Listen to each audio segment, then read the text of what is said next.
Good morning, everyone. Happy Friday. Good to see you all.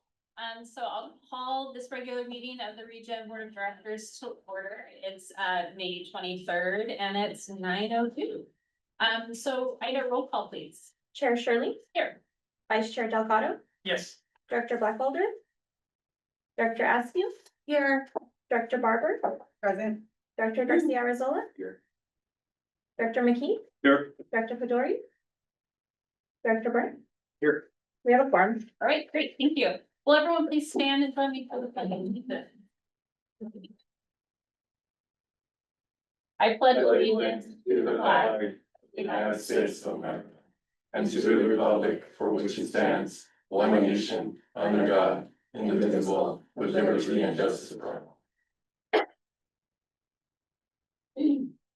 All right, we'll move on to public communications. Anyone wishing to address the board on matters not appearing on the agenda may do so now. You have 3 minutes. Anyone? No one on, no, all right, I'll close public communications. We'll move on to consent, the consent agenda, we have 5A through 5E. Are there any items that the directors would like to put in the consent? No? Would the public like to pull any of the items from the consent agenda? Okay, I'll bring it back to the directors for a motion. Second. All right, thank you. Motion by Director Garcia Arrezola and second by Director Barber. All those in favor, say aye. Aye. Any opposed? All right, motion carries. All right, we're gonna move on to the public hearing. This is a public hearing to consider approval of fiscal year 25-26 tip fee increases for the gate rate items. Changes to minimum fees effective July 1st of 2025. Should I turn this over to anyone or are we just opening this up for public? This is just a public hearing to allow comments, to hear about our potential rate increase that we're gonna be passing. So if anyone would like to speak on this matter, you can please approach the podium. If we pass it. Oh, yes. I just want to know the question, has there been many calls, many people, the world outside asking about rate increases and inflation and so forth? Director McKee, we have not received any direct calls directly to the general manager, and I'm not aware of any calls that have gone out to staff regarding the price adjustment that is anticipated for today. Does that mean we didn't ask enough? We published in the paper, we did notice, and we noticed for the 30-day period that we did, and we still have not received any feedback from them. Thank you. You're welcome. Did you tell your friends? Go along with opportunity. All right, public comment is still open. All right, so I guess we'll go ahead and close public comment on the public hearing. So thank you for that. I'm gonna go ahead and move into 9A, which is related to our public hearing that we just had, which is the rate increases for the fiscal year 25-26. And so it's listed on the agenda, so I will go ahead and open this item if the directors have any questions on this item or comments. We're on 9A. 9A. My only comment is an overall comment, that we're not getting any feedback from the public. I think is partly because the public is used to relatively small increases. And I think it bodes well for us if we need to increase these more substantially in the near future, if we decide that we need to get ahead of this 10-11 year process where we might have less revenue. So I think it's a good sign that people are not up in arms about this increase. It tells me that if it was a little bit more, they might still not be up in arms. And we might be able to save our landfill for a longer period of time for future generations. And that's a good thing. So I just want to make that overall comment. Yes. And I appreciate the comments from Director Delgado.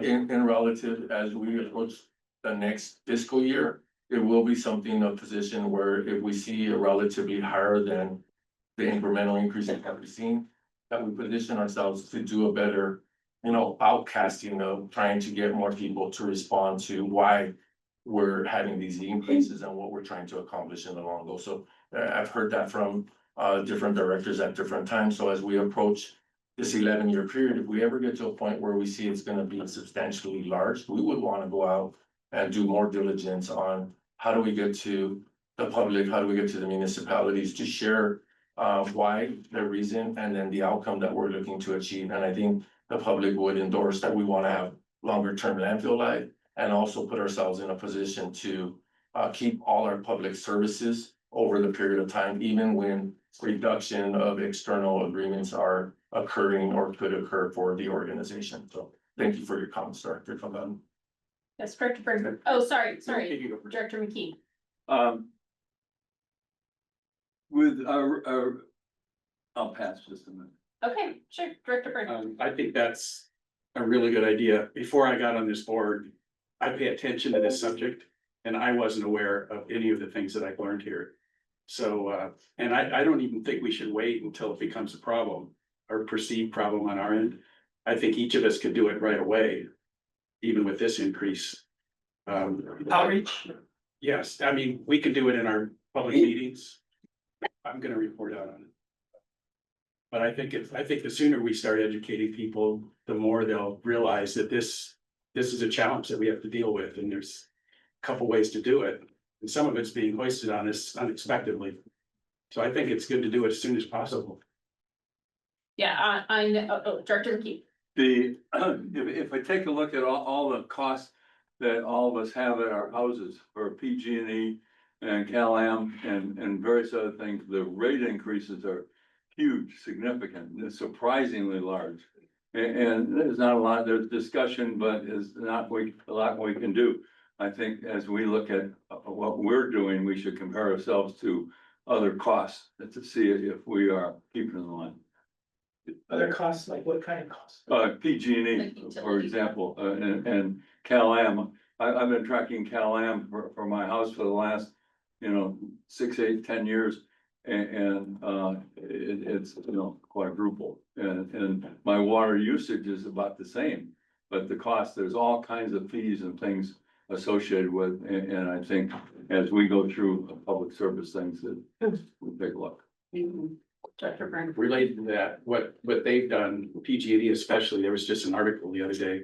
They raised it, and now they're coming out and saying, we're really good because we're not raising it as much this year, right? But they've raised it so much that it got to be a point of almost being ridiculous. So now we actually are pretty efficient in terms of what we've done over the past few years.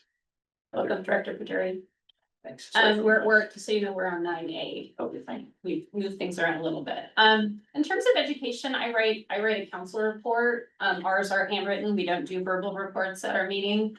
But I do try and express everything that happens here. I find it's interesting for me to kind of reflect back and be able to have that record, honestly, to go back. So I think that, we as directors can also be educators in what we do here. I know we have a great team for communication, but I think reaching out, I know that at our last council meeting, we were gonna pass the rate increase, but then there was some adjustment and we took it off the agenda.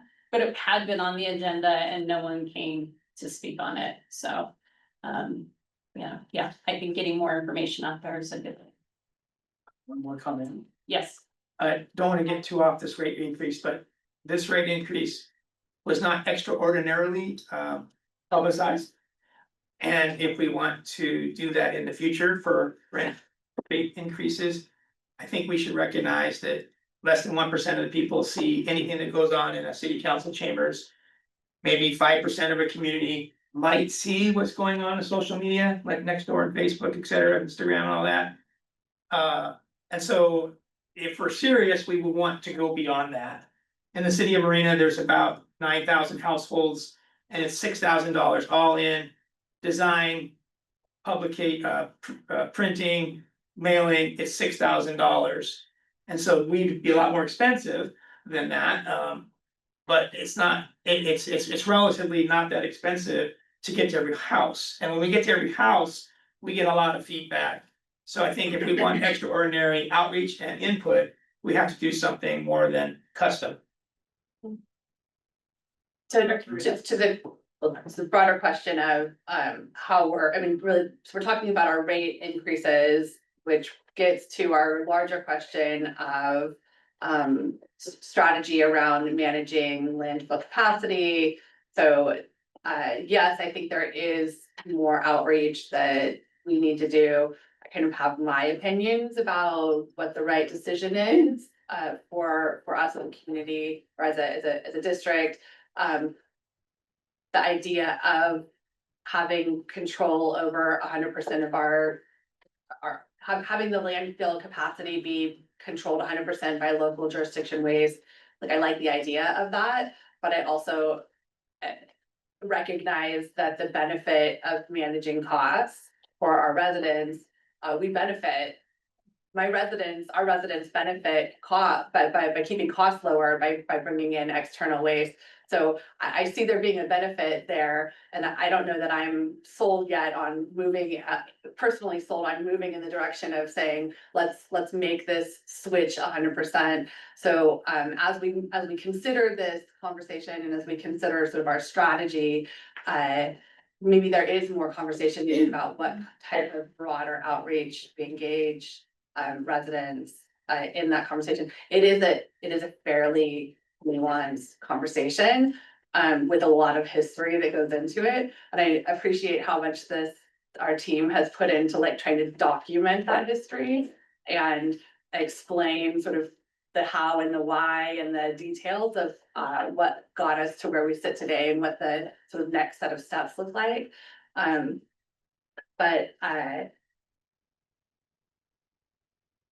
But having said all of that, I think we're smart because we've kept up with our rate increases. I think there are some districts where we realize like they've just sort of put off rate increases and then end up with that big jump of a rate increase. So maybe what we could talk about at some point is what the projected rate increases would look like if we are to move in the direction of limiting external contracts. What would we be looking like in terms of rate, so that we can have it, so it's real, so those numbers become realer. Because I don't know that I've seen that. We're talking about in theory, but having it become actual numbers, like, are we talking about doubling over what period of time? So that people can then see that, because I think that would, I think that would change the actual reality for many of the residents that I represent. Yeah, so, yeah. I agree that, you know, the more outreach that we do, the more feedback we can get from, a higher percentage. Mayor Delgado is right that it's a low percentage that's happening even at the city councilman meeting, so that, you know, even when we announce it there, that's still gonna reach a lower percentage. But I think looking at neighborhood associations and being able to get the information from neighborhood associations would be something to look into, because then you're getting directly into the community.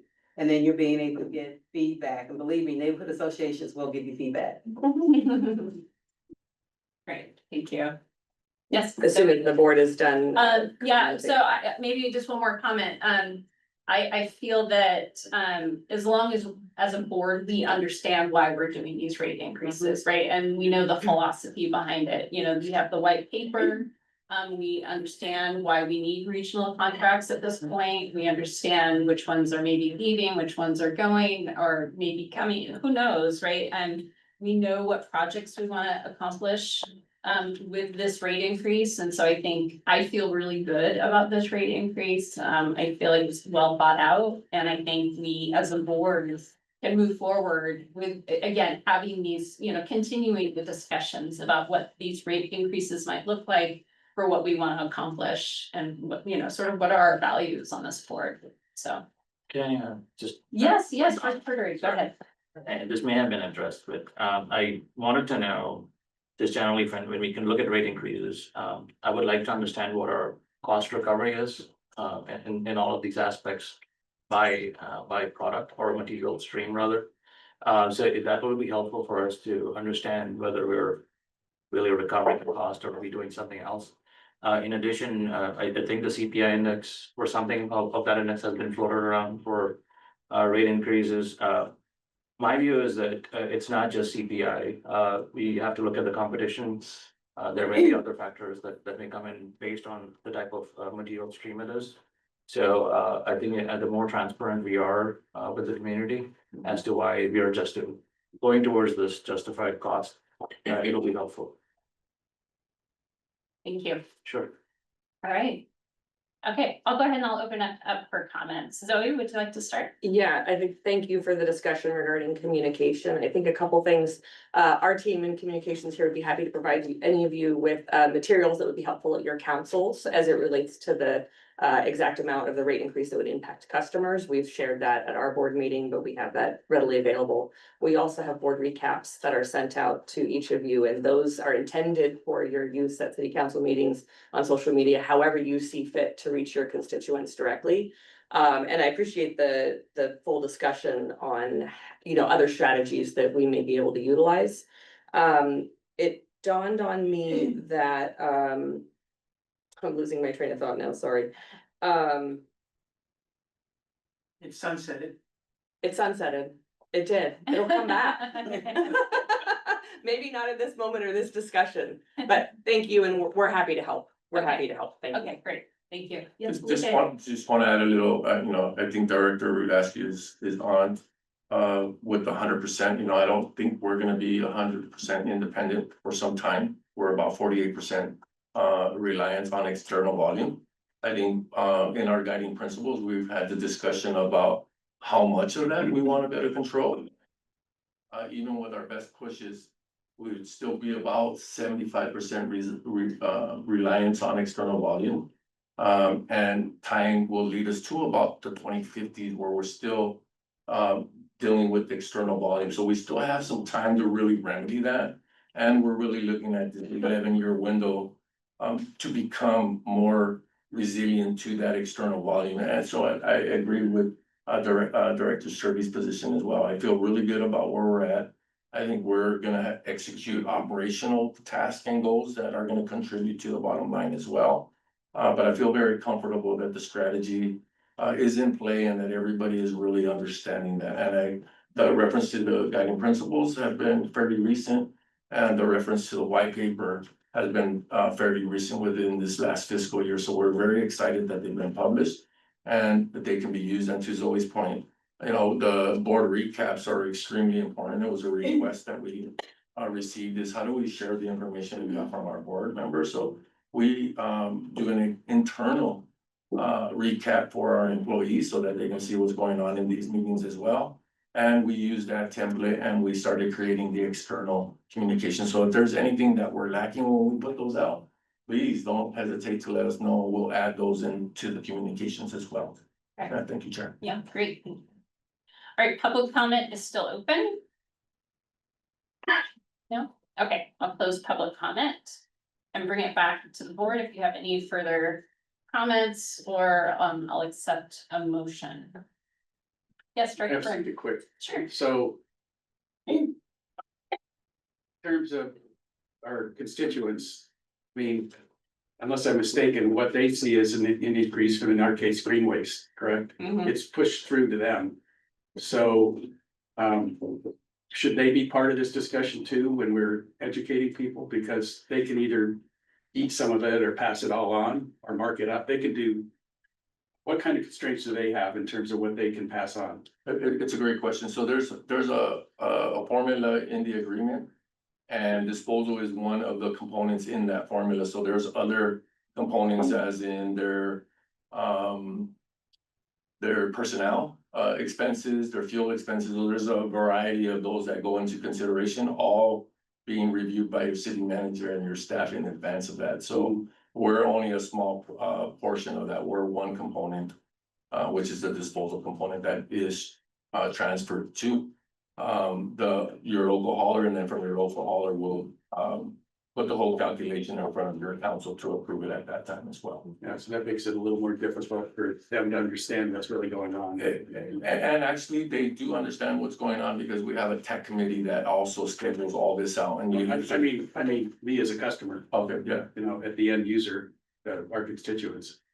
So, Right. yeah, it's more complicated than just our story. And that's exactly what I can help provide is like the portion of our increase that would affect the go into those rates. So when you're on the dais at your council, you know, you can speak exactly to how much increase is directly related to ReGen's increase. And then it plays out to if you're better at doing recycling and all these other things, you can help us long term by being a good end user. Yes. Yeah. And it's getting more that's getting more complicated. Director Delgado. Yeah, thank you, Dale. You gave me an aha moment. It's easy to think that this district's in charge of the green waste contract, and it's easy to forget that, no. Every city is the lead for that city on how we contract with green waste, because this district does such a good job of representing us. I forget that, and I think that most citizens, of course, wouldn't know what I'm just realizing. But anyway, that makes it a lot easier to get out to people, because Marina can afford $6,000, 8.5 by 11 postcard, two-sided every year or twice a year to talk about green waste, recycling, what, you know, that kind of thing. And I'm sure that every other city could probably relatively, you know, do that. So it's not on the district to spend $150,000 now and then to get that out. It makes it a little bit easier to compartmentalize so that each city can get the message out slightly tailored to their constituents, but with the help of Zoe and Eric and everyone here that can help us with the broader message, and then we can just repeat that in our particular somewhat customized outreach. So I'm really happy to see that we can do more than we've done at relatively cheap cost. Great. Yes. Just want to add one comment of clarity. Green waste is one hauler of 3 haulers that represent all the members on the board. There is waste management that helps Monterey County. And then we also have Monterey City Disposal that represents the city of Monterey. So the way we talk about green waste as the hauler, we also have to include the WMs and the Monterey City Disposal to get the message comprehensively across the board. And I also don't want the constituents that watch to be confused that green waste is the hauler for everybody in Monterey County. That's correct. Just to keep it complicated. Yeah. Keep it nuanced, but I'll make a motion to approve the recommended rate increases for 25-26 based on the staff report as presented. Great, thank you. Second with Director McKee. Okay, all those in favor say. Before we go, I just have a quick Yes. shout out to Jose, who represents green waste. Thank you for being here, so you can take all this back. Are the other haulers, you mentioned there's 3, are they represented in this room today? I do not see the other haulers represented today. Yeah. Thanks, Jose. All right. Okay, so we have a motion on the floor. All those in favor say aye. Aye. Any opposed? No, all right, passes unanimously, thank you. All right, we'll move on back to 7A and we'll do our financial report, so our financial review. Speaker.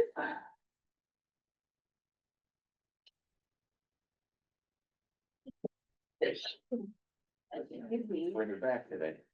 Good morning, everybody. We are now through 10 months of fiscal 2025. And in terms of our financial performance, our operating revenues are about 44 million and we're about 3 million behind budget. And that is primarily lower disposal revenue and lower power revenue. That's what's driving that discrepancy. Employment expenses are pretty much in line. We're actually slightly under budget for the year to date. And our other operating expenses are also slightly under budget for the year to date, which is helping us overall. So net income through April is a little over 5 million. And we're about $1.6 million behind our budget for fiscal 25. In terms of other activities, the cash we have consumed in fiscal 25 is $7.26 million, meaning we have spent more money than we have actually brought in during the year. And this is almost exactly the same as what it was in the same period last year. We were about 7.4 million consumed in terms of cash activity. Now, I mentioned in this month's report that our biggest customer, Green Waste, you know, their revenue is down this year by about $1.8 million. And looking at our biggest customers, they are our biggest customer. And then, you know, if we look at our top 5 customers, Monterey, Monterey City, just Monterey City, it's not Monterey. Green Waste Monterey, Waste Management. The city of Watsonville and the city of Santa Cruz, or the county of Santa Cruz, are our 5 biggest customers through April. And, you know, as I mentioned, we've seen a drop off in the Green Waste San Jose activity. And indications are that, you know, level that they're at now will hopefully continue. Tonnage received is about 717,000 tons. And we're down about 104,000 from last year, same period. And so that's you know, probably a good thing. And anyway, so we're in pretty good shape financially and things are moving right along. Any questions, I'd be happy to take them. All right, Eric, any questions, Director McKee? On the first page, when we, financial operating review, April 2025. Yeah, We have the numbers at the top and the words at the bottom. The words, none of the data at the bottom tied to the stuff at the top. And like total operating revenue is 4.08 million, but we show the total operating revenue of 4.365. What's the data at the bottom? And can we have data that ties back and forth between the numbers? absolutely, yeah. The focus should be at the table. Excuse me, what is all this data at the bottom of the page? That's just comments about what has happened in the month and the year to But date. why doesn't it tie to the data? Well, that was an oversight on my part. Every number is wrong, okay. I would like if you could send us out a new packet and updates.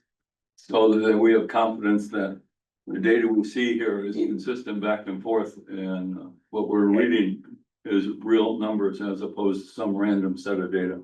All right, that will happen today. Thank you. Yes. I do wanna add a little bit of positive insight for the month of May.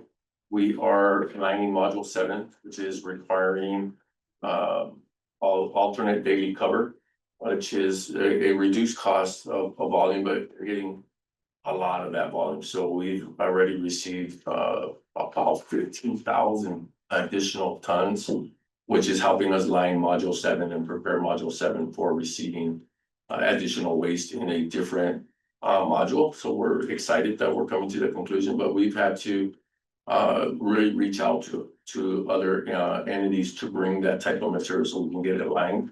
The reason why the lining is required because we want to protect the infrastructure or the network below the lining system. So we don't want to receive any materials. We get what we're calling a fluff layer in there.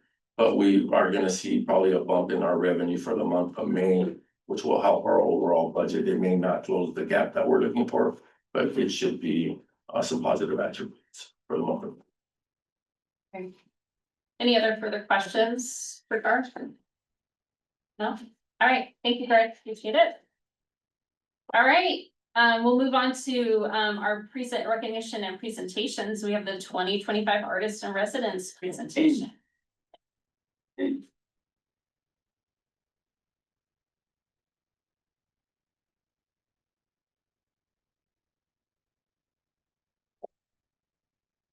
Good morning, ReGen Monterey board members. My name is Francisco, and I am the communications specialist here at ReGen Monterey. And I've had the fortunate opportunity to coordinate this year's Artists in Residence program. I'm gonna give you this. We have to share it. Oh, sorry. I'll give you this brief presentation, and I will then introduce the artists, and they will have an opportunity to come up and share about their artwork, their previous artwork, their current residency artwork, and you'll have an opportunity to ask them some questions at the end. Thank you for your help. There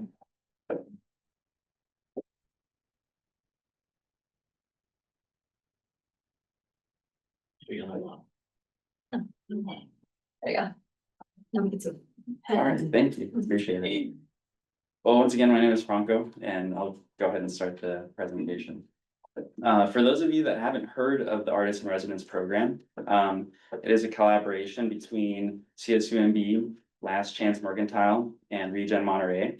And so we would definitely like to thank Last Chance and CSUMB for the partnership. We're hoping to continue this throughout the years, and it actually started in 2016, so it's been going on for about 9 years now. The other program missions is to educate the public about the importance of repurposing and recycling using discarded material. And so the artists do get an opportunity to go out to the tip floor and salvage for material, which is really awesome. It's like a big treasure hunt.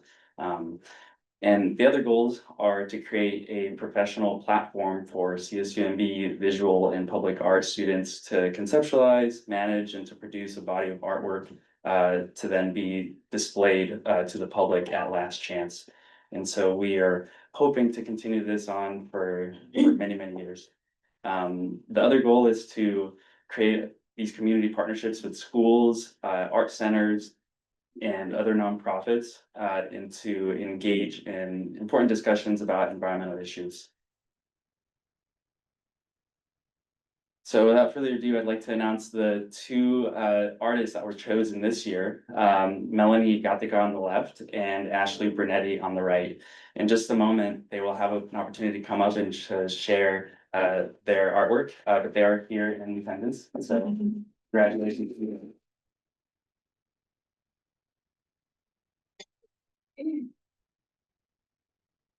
So at the very beginning of the residency, they have an opportunity to perform their artwork at Last Chance Mercantile, which ReGen Monterey had a big container ship for them, where they could actually start their artwork and engage with the public. And this is an image of when the container ship was bare bones, but then we outfitted it with heating and ventilation and tables and all their art supplies. And the public was able to come in and see them working on their artwork. And while they're at Last Chance, they also have an opportunity to look for all the different materials that they would like to use at Last Chance Mercantile, the store. And really want to thank Freya and Jill. They're not here today. They're in the store right now. But with their help, they were able to help the two artists really make their residency really successful. So really want to thank them for all their help. These are some images of what the salvaging operations look like at the commercial tip floor, at the public tip floor, I mean.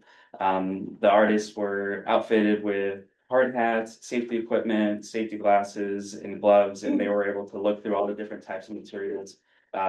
Some of them were different woody materials that they were wanting to experiment with, and a lot of different photos and metals. And so you'll see some of their art pieces that they created at the very end in just a moment. After some time, we also were able to engage with a public event called the Monterey Art and History Museum Block Party, which they created this selfie wall on the left. And it's actually, this is just a digital proof of it, but it's an 8-foot by 4-foot wall where the public was able to come up and take selfies with the artists. So we couldn't put it on display today because it's too big. But on the right, you see an image of the exhibition. So on May 8th, the artists were presenting their artwork for the public at Last Chance, and then a lot of the ReGen Monterey staff were able to attend. And so it was a really successful event, and a large majority of their art pieces sold, which is really great. At this moment, I would like to welcome Melanie Gatica to come on up and introduce herself and to explain a little bit about her artwork in the past and the residency work. Hi, I'm Melanie. Those pictures are like my older work. That's like what I submit when I submitted for the to be in the residency. A lot of my work is about like low I don't know, like Mexican American stuff, or like through the lens of like glamour, but like through the lens of like a low income or low, like middle, like working class lens kind of. So a lot of my scenes are like inspired by that, and like just growing up in Salinas, 'cause, yeah, so like a lot of the yeah. Those are some of my pieces that I did with the residency. It was really fun because before all this, like I mostly considered myself just like a painter, so I just, bought canvases and painted. But with the residency, I was able to like use new like materials. Like the gold one, the one that's in gold that was like some like really like deteriorating clock, but like I saw the shape of it, I was like, oh, I kind of want to like spray paint it gold. And so I just took the clock from the inside, I just removed everything, and then I got like like some wood and then just cut it out like in a circle and stuff. And then I did a painting on it, and then like I got like those rhinestones because I still thought that it looked kind of like empty, so I added rhinestones to like the clock. So that's how I did that one. And the second one, we were at the Murph, and then I found a bunch of plates, and I had an idea to do like a mosaic. So I just like got a hammer and started like breaking them, and then like just with the caulking, just like place the broken plates, and then again I did another like wooden circle thingy, and then put it like in the middle, so I did those two. And then for these, the one on the left, that one I got those things from Last Chance, because they have a bunch of tile there, and I immediately, when I saw the tile, I thought like, I kind of want to do something that's super like, I don't know, like that, because I've never done stuff like that. I only do like, I've only done, like I said, like paintings on canvas, so I thought that, oh, and then that one is like with airbrush, which it was my first time using airbrush paint, which was really cool. So yeah, that one, I did that one. And then the one on the right is we were looking through like an old trailer of stuff that Last Chance was about to like throw away to the junkyard or whatever, and they had like some fabric like that, and I was taking the screen printing class in CSUMB, and I just thought like it would be perfect to do like a screen print on that one. But yeah. I'm proud of you saying this. Can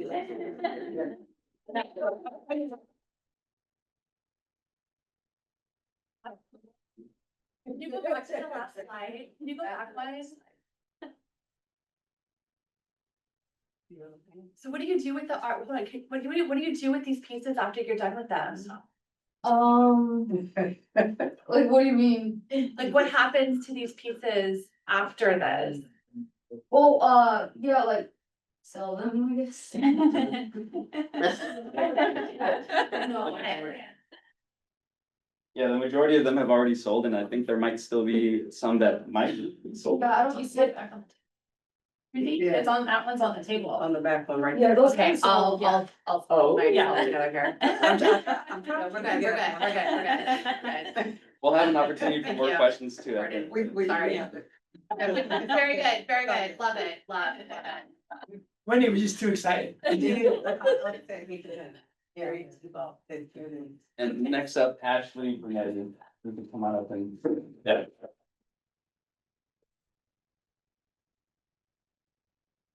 Hello, everyone. Good morning. Thank you for having us, and thank you for having us this morning and for the past 3 months. It's been a great experience. My artwork before coming into this residency, I did focus on painting environmental themes as well as feminist themes and LGBTQ plus representation. So environmentalism has been a part of my practice, but not in the materiality. So doing this residency has really changed, I think, the projection of my personal artistic practice, and has shown me how I can take materials that people would normally see as trash and turn them into something beautiful. So. Great. Okay. Right, these are some of the pieces from the exhibition, and these three are actually back here as well. I really wanted to focus on woodworking. I grew up in a cabinet shop, and I had a lot of experience with that growing up, but I had never put it towards my art making. So taking reclaimed wood, pieces of flooring, construction lumber that was at the tip floor and milling everything down and then creating cuts and patterns was a big highlight for my experience here and something that I'm definitely going to continue with. The piece on the far left is on a metal sheet, and I was really excited to learn how to weld during this experience. So that was another really big highlight, and just skills that I'm gonna take with me. This whole experience again has been amazing, and I feel like art is a way to hold a mirror up to society. So although the theme was focused on a more female experience, the materiality of everything encourages, I think, viewers to see ways of recycling that they haven't done before. So it was, again, really, really amazing. Is that it? Okay. Thank you so much. Is that? It wasn't working, sorry. Please continue. Oh, and these pieces, just like Melanie, I as well did some pieces on tile. So that was really exciting. The frames also were custom woodworking from salvaged wood that was construction lumber that was milled and cut to create those kind of diamond shaped frames. And then I also had, it's called appropriation art, where you take images that are not your own and you paint on top of them to change the narrative. So I had a few pieces in the collection as well that were taking old family photos that ended up in the dump, as well as this fine art print and making it a more pop art aesthetic. That's so cool. Okay, thank you. All right.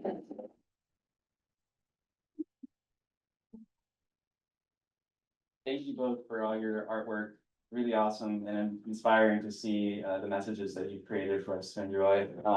And thank you also board members for supporting the program. We really enjoy having the artists and the connections with CSUMB, which I also wanted to mention that Hector is here. Thank you for being here and mentoring the students. So without you and your help, it wouldn't have been possible. So Can we have Hector say a couple of words to the board?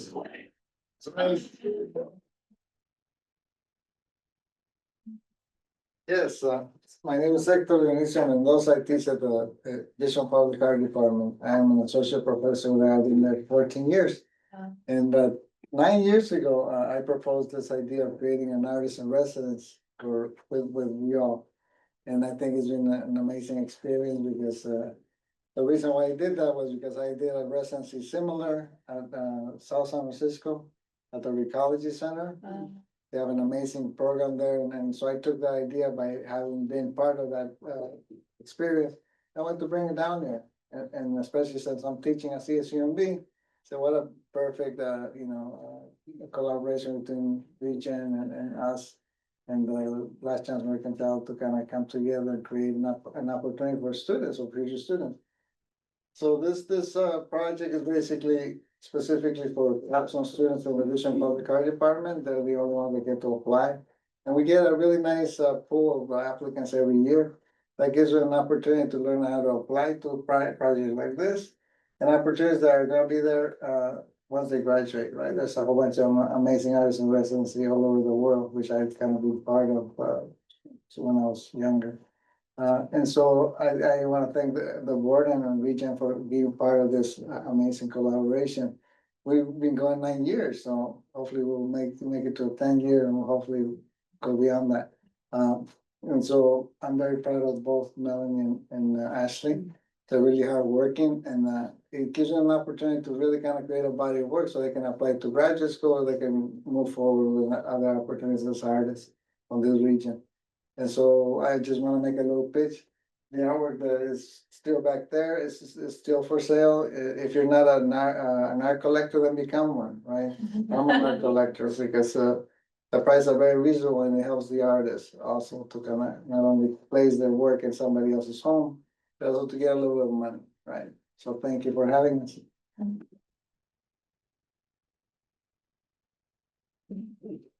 Ashley, did you want to say something? And as a thank you, Melanie and I also brought paper prints of our collaborative design. So if you would like to take one, it was just our way of saying thank you so much for this amazing opportunity and the residents. Thank you. Thank you.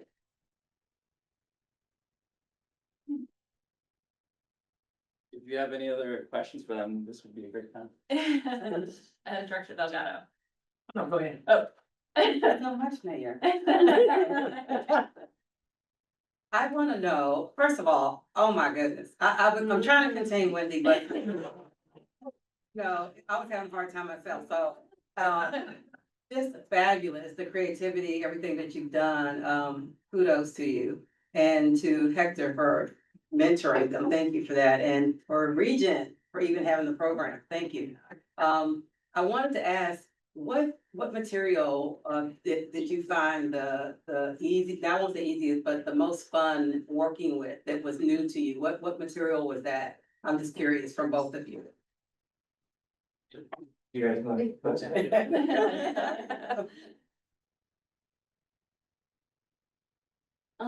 For me, it was like the mosaic stuff and working with the like tiles or the broken plates and like the caulking and like putting them together, and I thought that was really fun. So what was the most challenging? Same question for you too. The most challenging was also that. Oh, wow. Yeah, Most but fun and the challenge. yeah, and especially with the doing like the airbrush paint onto the tile, cause like sometimes it wouldn't want to stick and it would just like slide off, so that was kind of challenging, but yeah. Awesome. The most fun and most challenging, I think, have to be the same one, the woodworking. Even though I had experience with the equipment and the tools that I needed, I had never approached it from an artistic lens. I had only helped in a cabinet shop, so it is a very different process. So it was challenging, but so extremely rewarding. But also welding was so scary. Also I'm vegan and I had to wear leather. I was not happy about it, but I made it as quick as possible. But yeah, that was an interesting process for sure. That is amazing. Awesome, awesome. Yeah. Director Garcia. Yeah, I think both art that you've all developed is just amazing, very well done, clean cut, and it shows different identities, but a theme of empowerment, which I think is beautiful. Coming from this group, I think the only question that I would have is, what was your perception coming into the program and what did you get out of it? Was it what you were expecting or was it completely different? I thought I was gonna have fun. I said, this is gonna be like walking into a candy store, except it's the dump. So it was not quite a candy store, but still like a playground, and we got like cut loose and we got to create whatever we wanted. So in that way is exactly how I thought it was going to go. My only, I think, disappointment is that I didn't get to create all the things that I had in mind, but luckily I'm not gonna stop being an artist. So I get to now take those ideas and inspirations that ReGen has given me and apply them to my practice. The same, yeah, like I thought it was gonna be super fun and like something that was like really new, and it was. And I think it was funner than I like initially even thought. Cause yeah, like I learned so many new skills. Like I also learned woodworking because Ashley helped me a lot. So I learned that, and then just doing like more not just like painting stuff, but also like more like three-dimensional stuff. And yeah, I think it's just much cooler and much funner than I had even thought it would be. Thank you. Director Delgado. I've been a field botanist for 36 years, but I've never seen roses growing out of skulls. So I want first dibs on that. before I leave today, I wanna walk home with that, so, it's beautiful, and I wanted to ask, Ashley if, Marilyn Monroe, did she have an ice cream cone, waffle cone? She is ice cream. So actually, this piece was about hyper consumerism targeting women. And beauty standards and societal standards of beauty for women. So she is a product that's being pitched, and there's words all over the background saying new flavor, try now. So it's really taking this idea of femininity and kind of presenting it as a commodity, which ties into a hyper consumeristic society. Well, I'm a hyper consumer, so I wanna take that home. Just became an art collector. You've done something so beautiful. There's just so many smiles in this building. Our city attorney is just ear to ear smiling. I think that's just great. So you couldn't have done better, and your future is so bright. You've shown us before you got here why you were picked, and now what you've developed, like the multimedia that you're working with instead of painting, only painting. It's just amazing. I don't know if it's been like this every year, maybe it has, but it's just an amazing year. And Hector, he's like walking art. He's standing up there talking, and I'm just examining every part of what he's wearing, every button, and he's got like a collar under the scarf and then a beanie. And yeah, it's like, I just love watching him talk. And it's just, what a great program from CSU and B through ReGen and the two of you. Thank you so much. Thank you. Thank you. Director Fedori. Yes, thank you. I'm glad I wasn't late for this presentation. I had a couple of questions for just broadly, and then I had a question for Felipe too. I mean, this is fantastic, first of all. I mean, I appreciate both of you going above and beyond, getting into the dumping ground and retrieving stuff and all that. So I'm a little bit curious, so just this is a great opportunity for us to brand, ReGen, Last Mercantile, a lot of things, CSUMB. Are you participating or partnering with any local kind of cities or jurisdictions? Because we have art galleries. Is this being featured anywhere in local jurisdictions, or does it have a possibility to be featured in local art galleries? Because as you look to the future, I think that's something that you will always come in to motion, and if you want, we want you to stay in Monterey County. So how can we help you kind of get there? So I just want you to think about that. You don't have to necessarily answer. But when I see something like this, and I see that there are still exhibits remaining to be sold, I think we're not doing what is required to get this out, the word out. So that's a thought process, and hopefully as we move along, we'll get there. But I really appreciate what all of you are putting together here. And then for Felipe, just a random question. This is you're obviously taking stuff out of the dump. Does this increase our diversion rates? We can actually continue do it. I mean, if we're allowed back, I mean, I can always use more material. And so I think I had just when they were putting this out there, I was looking at the pictures that we have on this wall, and I was wondering, like, is there a possibility here for us as an organization to feature what we can do out of what region can actually regenerate, right? So maybe something to consider for the future, not necessarily now, but I'll be more than happy to see some of these features right here on these walls. Yeah, Thank you. absolutely. Thank you. Director Brinkley. So Zoe, I think might have been you that mentioned you're gonna take this to schools, grade schools, this concept, or? Oh, Was that there- hadn't been planned, in particular, but you know, I'm sure Ashley and Melanie with the art, at least that hasn't been sold. Would appreciate any additional promotion, that you all are willing to provide directly to them, and we can help be the conduit for that.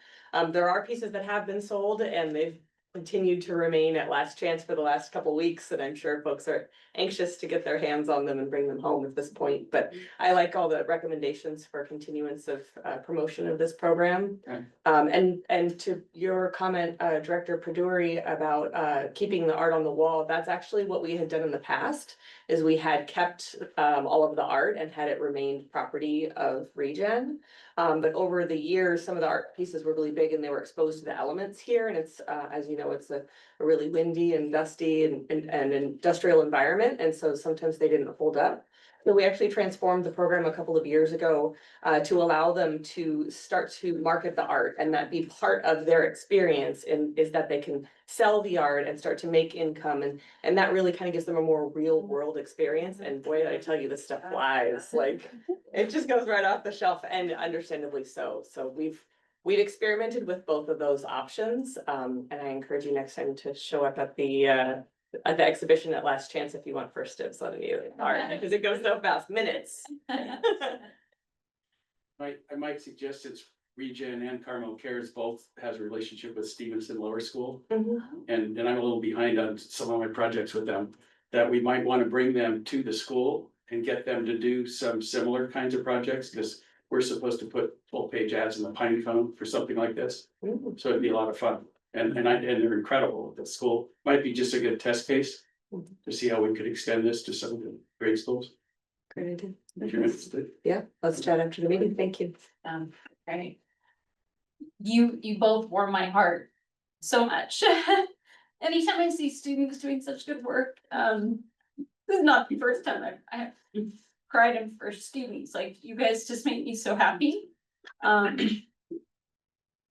I love the fact that you came here and you learned more. 'Cause you guys are you graduating? Are you? We graduated. Yeah.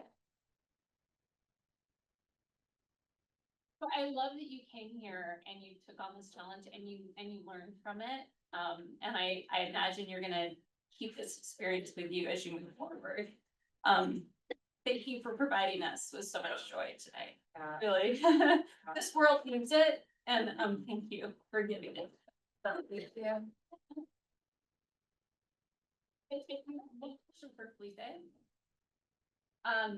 What do the artists get? I mean, we obviously give them a place, we give them materials. Is there anything else that they get monetarily? We give them a stipend so that they can purchase materials that have gone through the Last Chance Mercantile. So while I have the floor, I would really like to thank you guys both for participation, Professor for always being integrated with ReGen and the LCM staff, but I really want to thank the Veterans Transition Center, Kershaki, his staff, Freya and Jill, that supported the process, and Franco, that really nurtured the process from beginning to end for the communications team.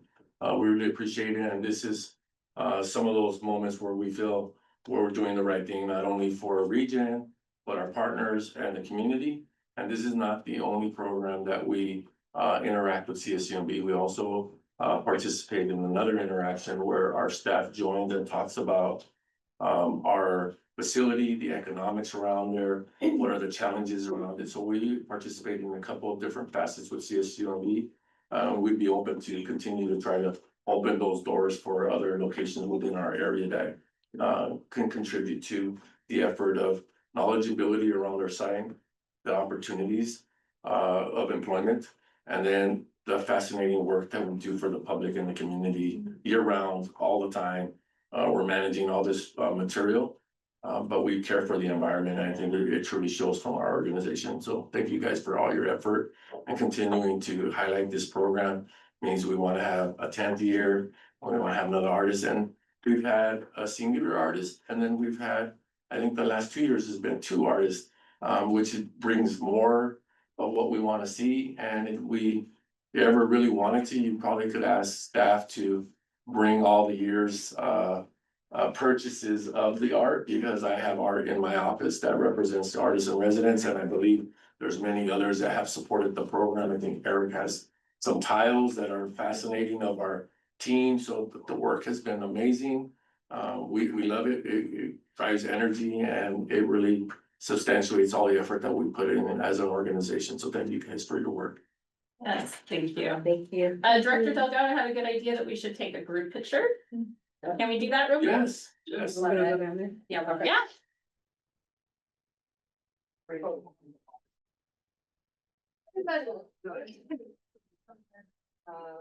I don't know where they're I think they're gonna check it. Yeah. That's okay, we can see it. I think we lost him. I'm gonna escape out. The first slide. Hang on. Yeah, that'd be great. We're here. That's not working either. By the way, are you good? Bringing in. Thank you. Don't be trying to take all the art.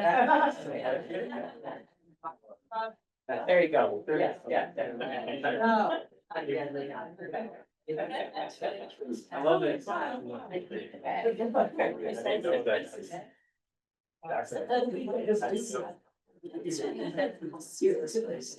Oh, no, just. All right. I really must. Taking one like that. That's all right. Yeah. This is awesome. Thank you. Was an intern.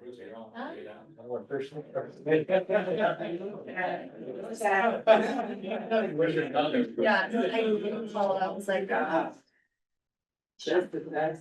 taking the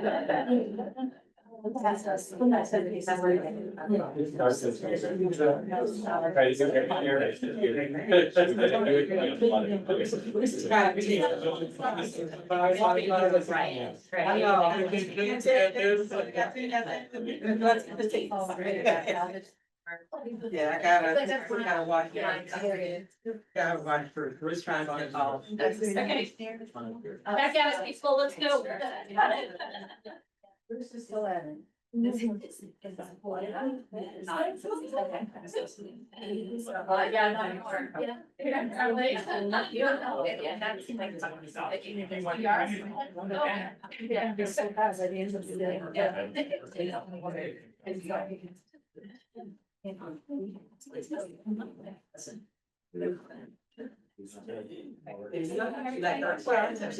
I know, this was risky.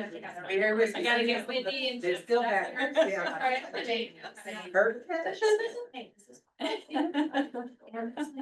It's hard to present after this too. I come after this presentation. Yes. Thank you all so much. Thank you. Quick little announcement, we will have their QR codes for any of the art that you may want to purchase and any donations that you may want to donate to help kickstart their careers. So thank you again so much. Awesome. Thank you, Brandon. Great. Thank-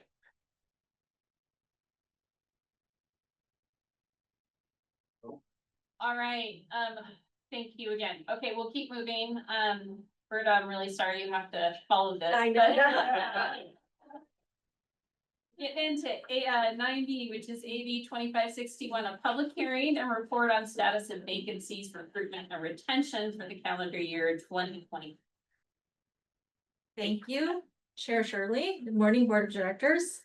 I'm Berta Torres, Director of Human Resources. And let me get my slideshow up and for you.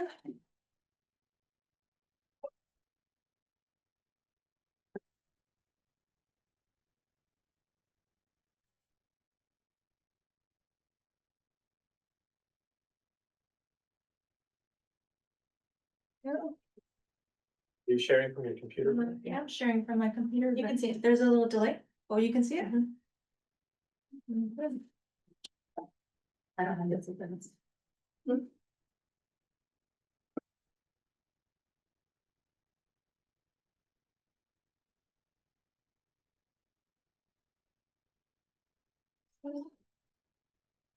So the external audience can see it, but not, Yes. yeah.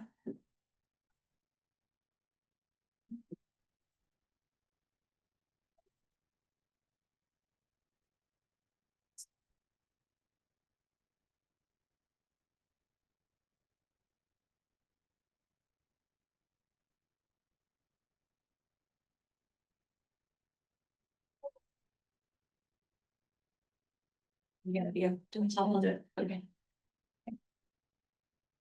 Good morning again. So this presentation satisfies the obligations of AB 2561. That went into effect at the beginning of this calendar year. the bill introduces the requirements to report the status of vacancies to the governing bodies at least once in a fiscal year. So you may already be familiar with this new regulation, as you may have already seen it at your cities. Is this required for everybody? Public employers, public entities, so cities, counties, public agencies. So real quick, brief agenda, we're gonna provide you with a brief overview of AB 2561, some workforce information, vacancy information, recruitment information, hiring issues, and retention issues, and efforts. So a little bit of background on AB 2561. It's the background is short and recent. In September of 2024, the governor approved AB 2561 with an effective date of January 2025. The bill adds a section to the Myers-Browne Act, or MMBA, which is a state law that governs labor relations between public employers and their employees. As there is public interest in ensuring the public agencies are appropriately staffed and that high vacancy rates do not undermine labor relations and public services, AB 2561 requires public agencies to report or present during a public hearing before the governing body at least once per fiscal year before budget adoption. The presentation must include the status of vacancies, recruitment and retention efforts, any changes to recruitment procedures that may lead to obstacles in recruitment and retention. And if the number of job vacancies within a single bargaining unit meets or exceeds 20%, then additional reporting information is required. Vacancies are created when the board approves new budgeted positions, when there is internal movement within the organization, such as transfers or promotions, or when an employee leaves the organization. I'm pleased to report that ReGen Monterey's vacancy rates are much lower than the 20%, and we'll get into the details. So, you can see, minimize real quick.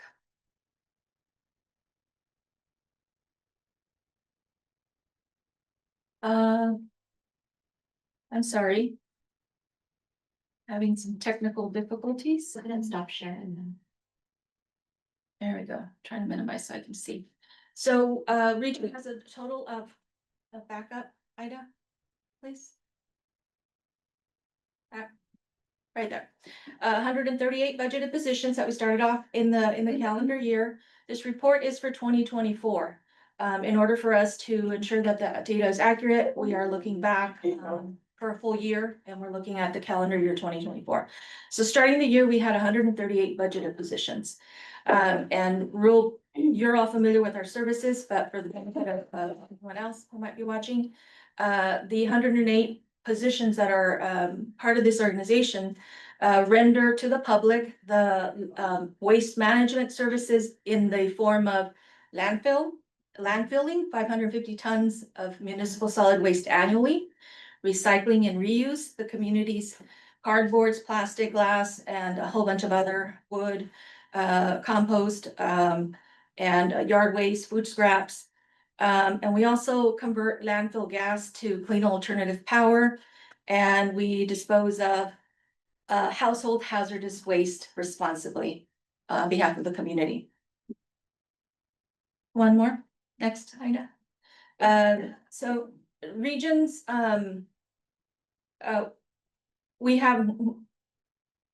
we organize our workforce in three categories in terms of the positions. We have the operating engineers local 3, all of the OE3 bargaining unit employees, and we'll get into a little bit more detail as to how those are sub-organized within that group. And then we have the management unit. It's another formal bargaining unit. And then there's the third group is the non-affiliated staff, which is the directors, general manager, and confidential staff. Next. The OE3 group represents the majority of ReGen's employees, with an 88%. And there are 3 bargaining units within the OE3. We have the operations unit, which includes skilled equipment operators, technicians, so skilled labor. Allies unit, which includes entry-level positions, landfill support, sorters, sort line staff, and ground employees that support and help maintain the grounds. And then we also have the support unit, also part of the OE3, which is the office staff and other professionals, office professionals. Next item. The last year in 2024, we had a total of 9 employee separations.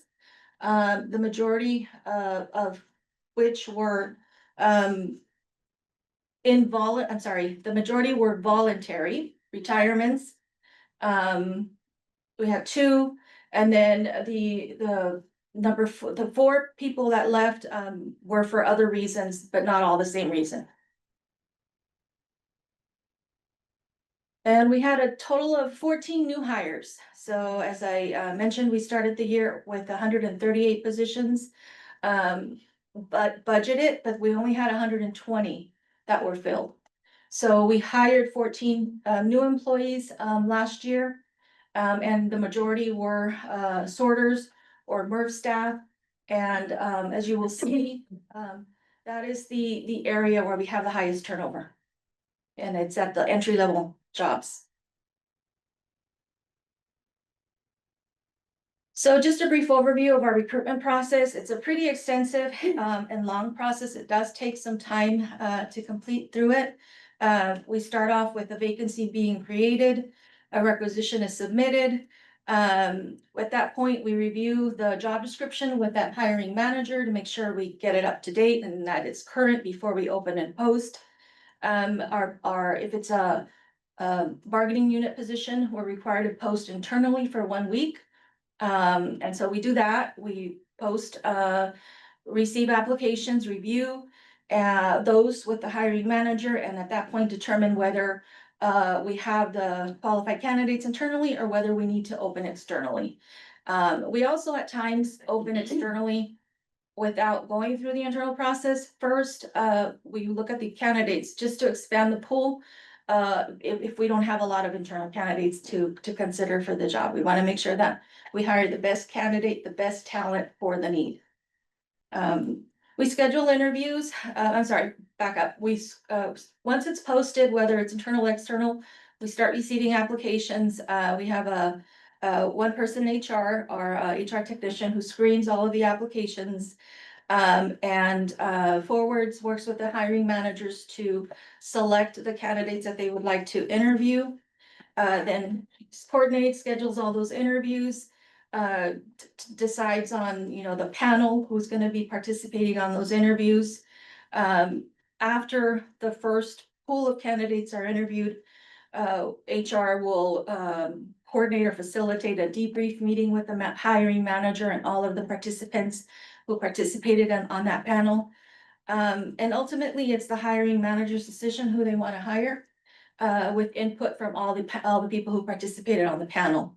Once a decision is made, then a contingent offer is issued to the candidate.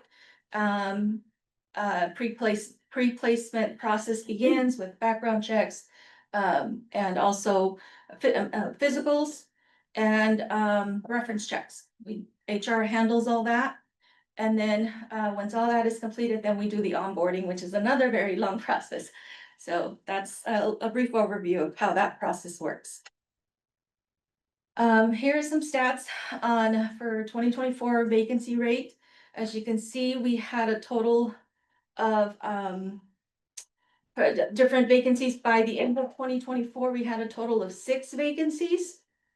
So the date that we're looking at to report out is December 2024, December 31st, 2024. So at the end of the year, we had 6 vacancies and overall vacancy rate of 4%. A little bit of looking back at 2024, we had a total of overall throughout the year, we had a total of 18 vacancies were created. 9 of those were filled internally, so we had 9 promotions. And we did 12 external recruitments. And our HR technician screened 452 applications. Wow. And that's a huge number for the 12 positions, so we do get a lot of applications. Next item. Employee retention is defined as the ability of an organization to retain its employees and ensure sustainability. And I'm happy to report that ReGen's average tenure is 15.5 years. We have employees with less than a year to 31 years. So really very good. I think the report that I provided with this packet gave you the breakdown of the percentages throughout. And very proud of our retention rate of 110%. We started with 120 employees on January 1st and ended the year with 132. Next item. One more item. So some of the obstacles in our hiring process is obviously the cost of living in the area, especially when trying to recruit externally from out of the area. We've had situations where we've found the right candidate, we've extended the offer, and they started to look at what it would cost to move here, and they back out.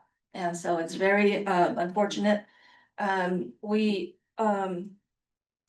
This is mostly a problem for the higher level roles where we are trying to expand our search beyond Monterey County. There's also labor shortages and skilled labor. ReGen is very unique. There's not a whole bunch of landfills that we're competing with or other, at least regionally here in our area. And so mechanics that work on the big heavy equipment are, there's not a lot of them out there. And then also landfill gas, people who have that expertise. So those are some of the challenges. And this is not unique to ReGen, it's throughout the industry. And then manual labor, which is the area where we have the highest turnover. Unfortunately, there is a perception that entry-level jobs are dirty jobs, and in some cases, they are having to pick litter and sort through the recyclable materials. So it's not a job for everyone, and that is one of the reasons why we see the highest turnover at those in those roles.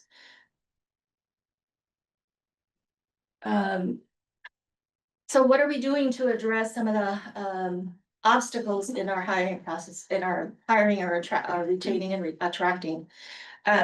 We do offer relocation cost reimbursement for people who would be moving from the outside of the area, assist with some of their moving costs. Depending on where they're coming from, that amount would vary. We connect the external candidates with a local property management company to help them start looking for rental properties or places to live. And we have been successful. I can't say that we have been successful in bringing in some new employees from out of the area who have stayed with ReGen. So it does help. Whatever we can do, we're willing to do it to help them come. And then we've also offered, as you know, the board approved living wage adjustments for the entry-level positions. And then ReGen does pay above market 15 to 20% for those very difficult to fill positions. And what are we doing in regard to the labor shortages in unskilled or and skilled positions is we offer promotion opportunities from within. ReGen has had a long record of promoting as much as possible from within. And, we recognize that we also have the obligation to ensure that we have the best qualified candidate in the positions, but we do have a good record of internal promotions. We maintain a labor pool of temporary associates to support the entry level, to support the high turnover of the entry level, so that we always have trained employees who can jump in as soon as the vacancy becomes available. So these are employees who are here from temp agencies or a contractor. For example, we work with a contractor on the litter pickup.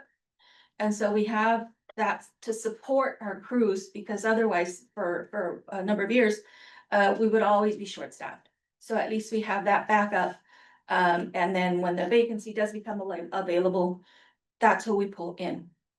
ReGen maintains competitive benefits and a great workplace culture. And also, no policy. I'm sorry, what does that say? No policy procedures. We did review our policies and procedures on recruitment and onboarding, and we have not identified any need to change any of it. Next item.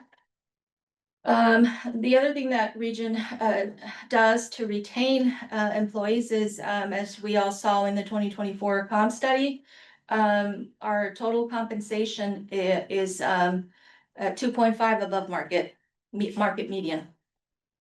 So thank you to the board for ensuring that, our robust benefit package and comp remains competitive. And that's my report. I'm happy to answer any questions. Yes, sir. You made reference that at 20%, it's a different rule. Yep. Do you always count at 12/31, only 12/31, or you take an average during the whole year? The regulation gives the employer the flexibility to identify what they're gonna use to count. So this is the first year that we've had to do this report. It's a new regulation. This year we reported off on 12/21, and I think, 30. I'm sorry, 31, and I think that makes sense for us, because we're looking at the full year. But that's a point in time though. At Yes. 11:30, you could have 20 people and only 5 people at 12:31. Yes, it fluctuates throughout the year. Thank you. Of those that have separated, and no longer working with us, you mentioned there was like 10 others, or I'm not sure, but my question is, how many fires and how many resigned are in that category? So. Or in that chart? So there were 9 total separations, 5 were voluntary, 4 were involuntary. Okay, of the voluntary, how many resigned? Not retired, but resigned? I wanna tell you, I actually have that data in my folder. So I know at least 2 were retirements, Not retirements, but resigned, Resigned. so 2, 2. Okay, and how many were fired? 4. 4 probably. Yeah. Involuntary, Well, the 4. please fire me. 4. 4, all right. Thank you. You're welcome, Director And Dora. really good presentation Thank you, on what could have been a very dry subject. It was really helpful to see it. thank you. I've not heard of this new legislation, Uh-oh. this, so my benefit. So this is a continuing practice. Every year you'll come back and. Yes. And at this time. Yes, Fiscal year. hopefully next year, Director Pedori, we will be doing this a little bit earlier. Okay, and is the intent of this legislation, just to give a recap, is that what it is? The intent of the legislation is to ensure that public agencies are appropriately staffed in order to provide the public service. Okay, and so if we find next year we're not adequately staffed, then you're gonna provide measures to address that. Yes, and the trigger for that would be at the 20% rate. Within any one bargaining unit, Okay, okay. Within any one bargaining unit, yes, not the total. right. Director Fedori, I think this is I'll get to the other directors, but this is a public hearing, so this would be an opportunity for, after we're done with questions, for the unions to come and talk, and it just provides an opportunity for those entities, so. Okay, understood. Thank you. Yeah. And if I may add to that, Chair Shirley, so the union reps were informed, and they're familiar with this. They were informed that we were gonna be presenting this today. And they have the right to come in and speak as well. And they opted not to. I think the reason is they would if there was a staffing higher percentage. Director. Yeah, a couple things. I agree, excellent presentation, Thank you. not just the content, but it was just presented very professionally. The slides were beautiful. Thank you. And for putting the effort in. And second, how do you determine what the appropriate staffing levels are? Because clearly, unless somebody's looking over your shoulder to avoid the 20%, you could just manipulate, Yeah. eliminate open positions. Is that a negotiation with the union or internally? So internally, when we are prior to the budget, that's a part of our process. We review staffing needs, forecast changes potentially within each department. So we work with each manager and we rely on the department manager to evaluate the workload, in comparison to the staff that they have. And think about any changes that might be coming in the next year and recommend, adding additional staff. I don't know that they ever recommend reducing staff, but they do recommend adding staff. And this is sort of a general question. What kinds of agencies are subject to this? All public agencies, as far as I understand, and Deborah might have a better answer. Yeah, that's right. The legislation directs this to all public agencies subject to the act. So all cities would have to produce this report too. That's correct. I'm still new, so I'm learning that. Okay, that's very interesting. Well done. Dr. McKee? Is there a minimum number? You're at 138. Do you know if there's a minimum number that 2561 covers? No, it's just public entities, any Okay, public employer. thank you. You're welcome. Okay. Any other questions for the board? Okay, Deborah, did you have any other comments you'd like to make on this? No, I think Berta covered it all. Thank you. Okay, great, thank you. Thank you. Okay, we'll go ahead, thank you, Berta, for this, again, great presentation. We'll go ahead and open it up, the public hearing, for anyone who would like to make comment on this item. Okay. All right, seeing none, we'll go ahead and close the public hearing. And, is this a motion? Do we have to make a motion to accept this, or is it? I mean, I think it would formalize the process to have a Okay. motion. Okay. Accept the report. I'll move to receive and accept the report on the status of our vacancies and recruitment and retention for the calendar year 2024. Okay, thank you, Director Rudescu. Second for Garcia Arazola, and a comment from Director Delgado. When we did this at the Marina City Council a few nights ago, it was clear to me that it's intended to be an opportunity for employees to express concern that their workplace is too understaffed or whatever their concerns might be that are relevant. So we had the president of the Marina Police Officer Association say, we don't have enough police. It's not okay. We need X number more police. And then the middle manager representative said, we don't have enough engineers. We can't do our work. We're overloaded. So it was a really good exercise. It wasn't just to check the box. So I'm glad that the law was passed so that public agencies have to be accountable to their employees, and their employees have a chance to address, in public what their real concerns are. Right, all right. So we've got a motion. All those in favor say aye. Aye. Any opposed? No, all right, motion passes. Thank you very much, Berta. All right, we'll move on to 9C, adopt resolution 25-08, approving the final budget for fiscal year 25-26. Ellen. Good morning, Director Chair. Morning. So I'm gonna ask a technical question. I'm trying to get this back up. Few here minutes and here. get in.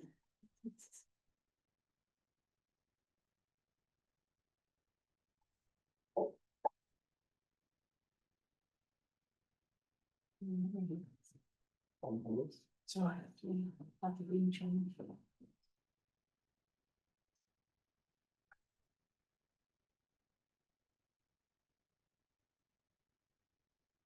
I'm gonna share from my screen.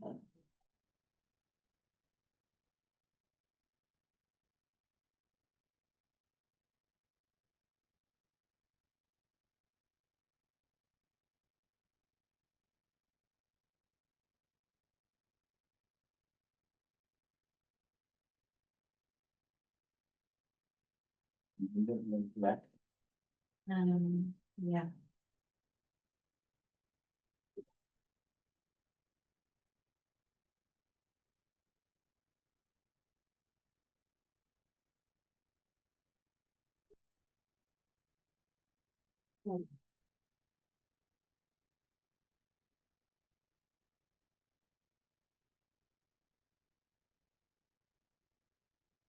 Almost there.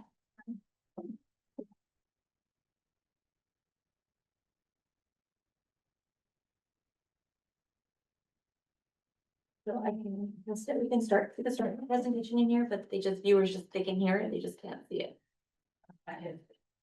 Do you want to hold it up? Adam? Yeah. Thank you.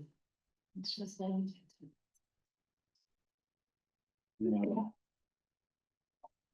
the viewers can hear, they just can't see the actual slides. So, okay. And I'll work on trying to get it. Maybe Anna can share. Yeah. So this presentation today is going to highlight the changes that were made since the last time the board has seen this, which was April 18th. So why don't we go ahead and get started? Ida, if you can I use this or? Yeah, this should be it. You just have to turn it on. Okay, so in summary, we had the 5.2% increase in disposal fees, and however, the disposal fee revenue is going to be decreasing about 1.5% as a result of new projections on regional tonnage going down. The MRF revenue is increasing about 14.1% from the fiscal 2025 budget due to higher processing fees. As a reminder, we went from $40 to $41. And the commodity pricing has remained high and stable at this point. Power revenue is decreasing 16.7% from the fiscal 25 budget. And that's primarily due to repairs and maintenance costs and lower expected run rates as we try to ramp up and fix any issues that we have so we can become full running rate there. Feel free to stop me if you have any questions as I go through the slides. Total revenue as a whole is decreasing 1%, and again, primarily that is due to the lower volumes from regional customers, as we found out shortly after this was presented in April 18th. And employment costs are increasing 11.3%. The primary drivers for that is first and foremost the $500,000 UAL payments that the board approved last year to do the additional $500,000 to our CalPERS liability. And then in addition to that, the CPI is 1.3%. However, the MOUs have a floor of 1.5 for the management and allies and 2.5 for the operations support and non-affiliated confidential employees.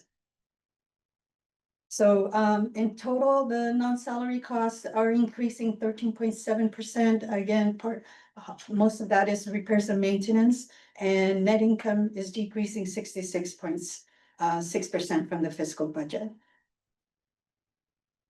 Go next slide. These are the rate increases that I just approved earlier today. We have a 5.2% increase in solid waste and construction and demolition debris. We have a 4.3% on increase in clean wood and residential organics. And then we have a 3% on commercial organics, and then a 2.5% on the single stream processing. So this slide highlights the changes from the last time the board has seen the budget, and what drove the changes were, one, we really looked at the revenue and were very conservative in our projections. So we projected that it's going to be $1.6 million change from the last time you saw it. So we're on disposal fees. So the overall revenue went from 58.7 to 57.4, or a roughly 2.2% additional decrease from the last time that you saw the budget. And operating expense, as you can see, the cost of employment has gone down primarily because we projected 3.5% CPI when we were doing the original budget. And it has gone down to 1.5 and 2.5, respective of the MOUs. The non-salary expenses has gone up, 800,000. When we looked at the recycling services, we thought that that was a little low because our run rate right now is about 4.8, so we chose to keep it at $4.8 million. So the overall change from last budget to, from April 18 to today is a change of $562,000 or 1%. Non-operating revenue has not changed. That's primarily our interest, investment earnings, and such other small items.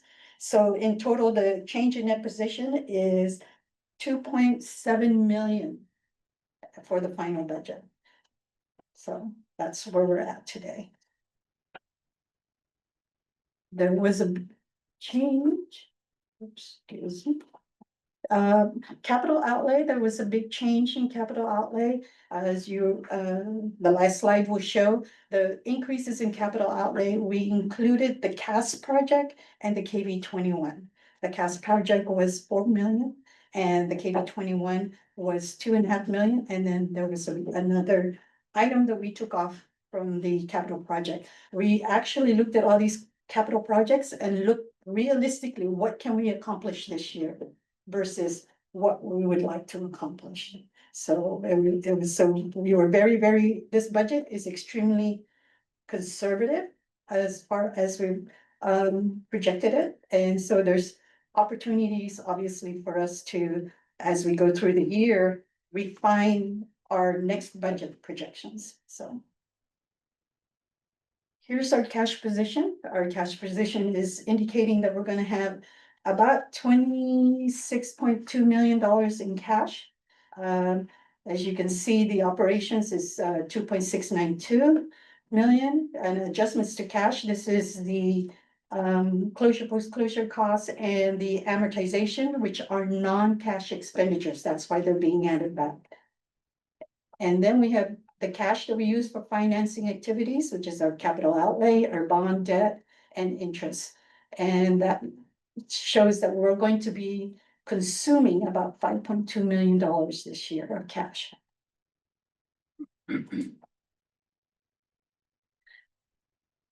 Here are the cash position as far as restricted, designated, and unrestricted. Unrestricted meaning it's available for operations.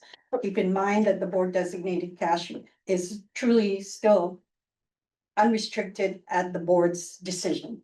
Okay. Restricted cash means we cannot take that cash because that is restricted by a third party. In this case, this is restricted by Cal Recycle, the state of California. And this is for our eventual closure and post-closure financial liability. And this will grow as we continue to fill the landfill. And so our board designated cash, our operating reserves, which is 20%.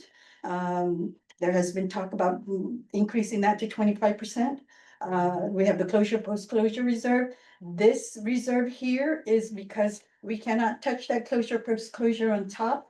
So this reserve was requested by the director of engineering at the time for if we wanted to do a partial close. If we need to do a partial close, since we cannot touch that fund in top because that's only for full closure.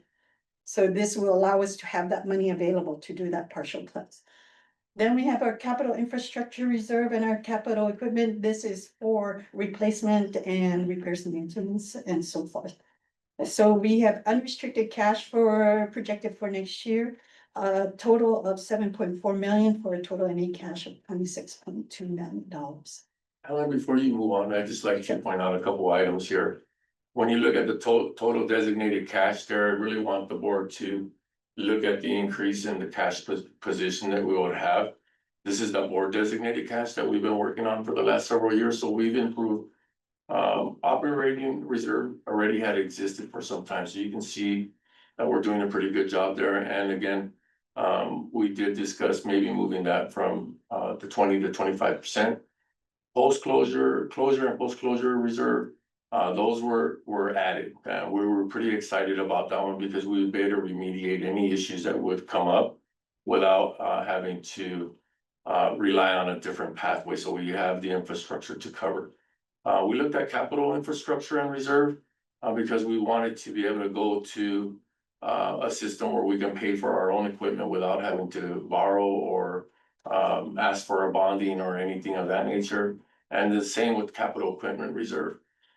When you look at that, you see the trend is going upward. So from 25 going all the way through 28, it's increased by $5 million. So we're doing our job of what we wanted to do by design to create funds where we can rely on, because the total ending cash value, we're seeing those values decline.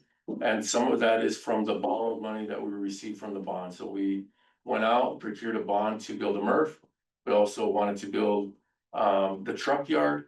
And then we also had projects that we wanted to execute, the 21 kV, the CASP, and then also the landfill infrastructure that we've been tackling. You know, I look at landfill infrastructure as a position of a old vehicle. You know, we've been in operation for about 75 years now. We got another 100 ahead of us. We really got to make sure it's tuned up and ready to roll for that next 100 years. So staff has been really positioning itself, low C system, more wells, more extraction, which gives us our next position of finishing projects. And I think what is the next significant move for our organization is to realize landfill gas usage. We've been generating 5 megawatts of power. We have enough gas to produce about 10 megawatts of power. But we're evaluating the positions of, is it in power?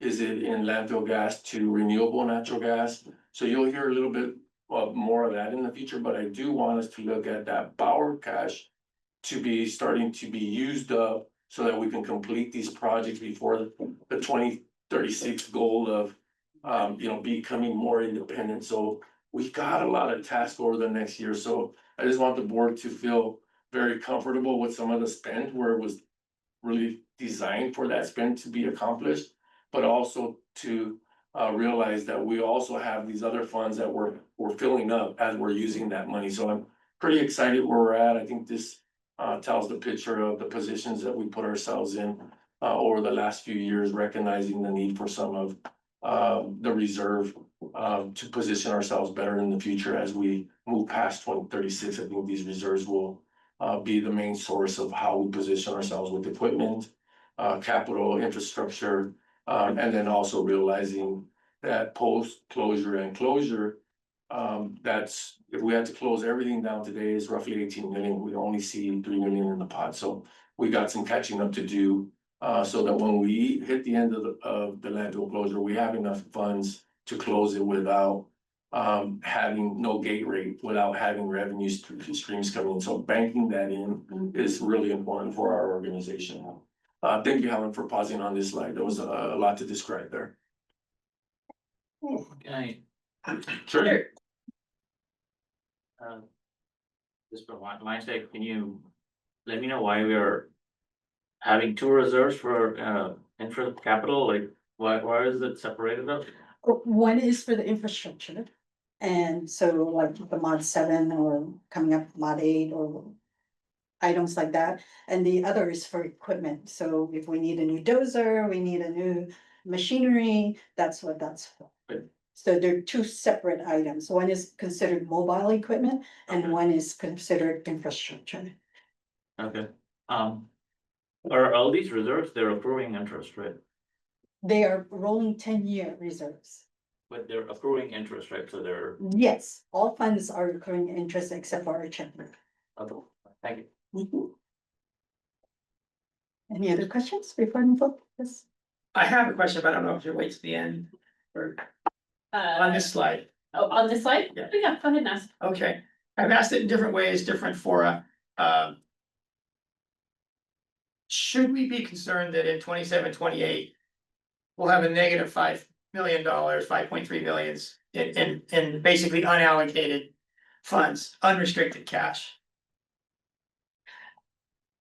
I think the best way to answer that is this is a projection. So if we don't do anything at this point, that's where we're going to be. However, as we go year over year, we're obviously going to look at what are potential revenue resources, what are expenses we can cut down on, what are other projects that we can bring to the board that will give us potential revenue sources. Now, some of these, the revenues that we projected today may not include revenue sources that we foresee coming online next year, but we didn't include them because we weren't sure exactly when they were gonna come on board. So to be on the conservative side, we just left them out. And for that reason, we anticipate that year over year, as we go through the process of budgeting, we're going to be reviewing all of this. So if you, last year's budget, the third year also projected a big $5 million unrestricted, but as you can see, 2026, 27 is not a $5 million. So as we, like Felipe said, it's an opportunity for us to look at the guiding principles and to look at our rate structure and to look at other revenue producing items that we can possibly, as regulations come on board, new innovations come on board, our CAS comes on board, our KB 21 comes on board, there's other potential for revenue there to mitigate us going off the cliff. And I'm gonna just mention the top two that stand out to me. One is the 21 kV that sells power to Monterey One Water. There's some uncertainties when that final equipment will arrive. And so we're very conservative in our position on cash sales. So when you look at landfill gas power generation, it's very conservative, but we feel that there may be some point in this fiscal year that it can come online. The position with that is a switch gear, which is at the end of our line, going over to the fence. They have an existing switch gear that was damaged, that was repaired. We're not totally sure that it can take the full capacity of transmitting that power over. The replacement switch gear wouldn't arrive until April of next year, so we're really analyzing whether we can start generation now under that existing condition of a repaired switch gear. If not, then it would be April at the time that we can start recognizing maybe revenues in May, which is very short in the fiscal year, but it could be as early as, October or November if the case proves itself that we could use that existing transmission switch gear at the end of the system. So that is one item, which is power sales. The other one is the landfill gas production. We believe that we're on track to maybe beat our projections because we've had some major infrastructure changes going on in that facility. So we are figuring out some nuances in that department, but we feel that we will have better runtime. But again, being very cautious of our position because we're director of engineering, myself, senior director, senior engineer as well they're all playing roles of it. Also, the operation team members are learning as we develop better practices in that department. So two major areas where we can see significant contributions over the next year. So, staff's got its work cut out to contribute to the budget process as well. Thank you. All right, so is it true that we have a shorter term concern of a couple of years to address this 5.3 negative balance? And then we have this 11-year longer term issue to address as far as landfill lifespan versus rates versus how much garbage we sell to be able to use our facility. So is there like a shorter term topic and a longer term topic? Yes, I would say so. For the budget, we normally look at 1 year, but we try to project out as far as 5 years. However, that 5-year projection is, like I said, would be based on today's scenario. No further increases, no further anything except maybe an acceleration of expenditures. So that's where you're starting to see the unrestricted go down.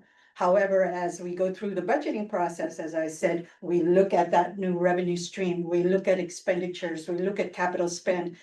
When we do, especially capital expend, because that's such a big item, And something can stop us in mid-year and say, oh, something is holding us up down, so we're now gonna take maybe another 5 million and move it, defer it to next year. So now all of a sudden this year you have an additional 5 million, but next year you'll have a reduction of 5 million. So it's a budgeting game and we're constantly looking at it. And next year, we're gonna start the budget process a little earlier, possibly in January. So that we can start looking at what the effect is. And year over year, it's going to be a constant evaluation. And as Felipe said, the goal is in 11 years to try to make us a little more independent of all these regional contracts. So Does the capital equipment reserve include all vehicles replacement? for the next 10 years. Okay, so you take vehicle X and you say, we just bought this. And it has a 10-year lifespan, so we're gonna put 10% of its eventual replacement cost into the reserve every year, so when 10 years comes up, it doesn't affect our budget, it affects our capital reserve. That's correct. That's kind of that idea, Yes. okay? I just had a dawning and a sunsetting moment, so. It's contagious. One last thing I wanna point out here, I think it's equally as important, is when you look at all that designated cash that's in reserve.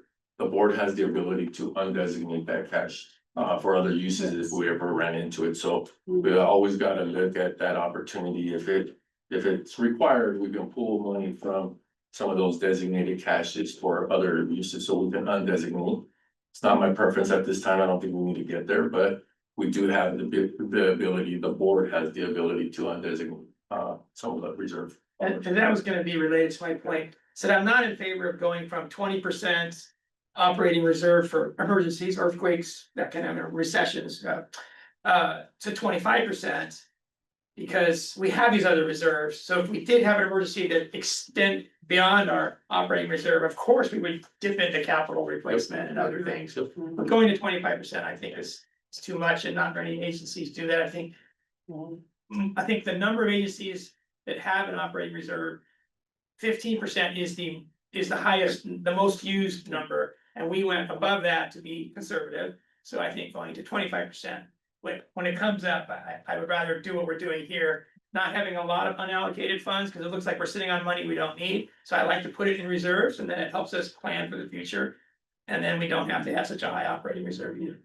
Just to add, when the board originally created the operating reserve, it was 25%. And then it was subsequently reduced to 20%. I can't exactly remember what date, what year it was into, so.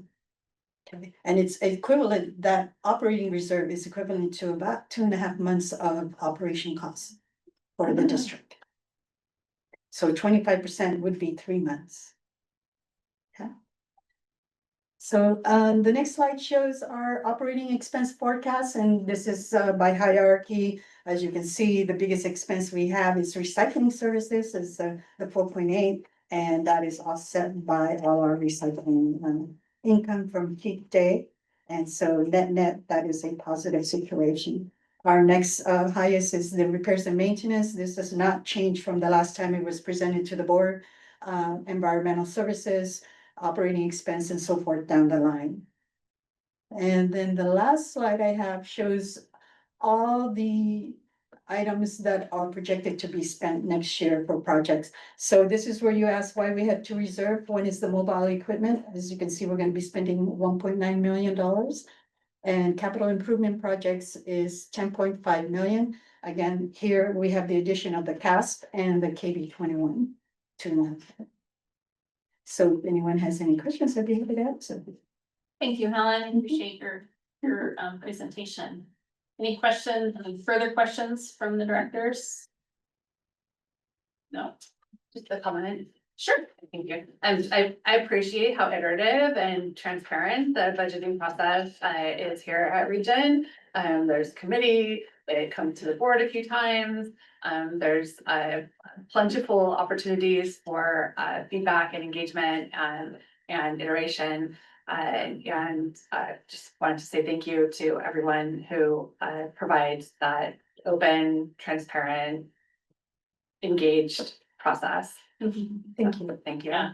it is you coming back more than once, it does tell a story as you start to get more information, and I appreciate that. And I also appreciate that you're being conservative with the budget. I think that's smart. I do think that things are gonna maybe look rosier this next year, but we don't know. And so thank you for taking that responsibility, having this as a conservative budget.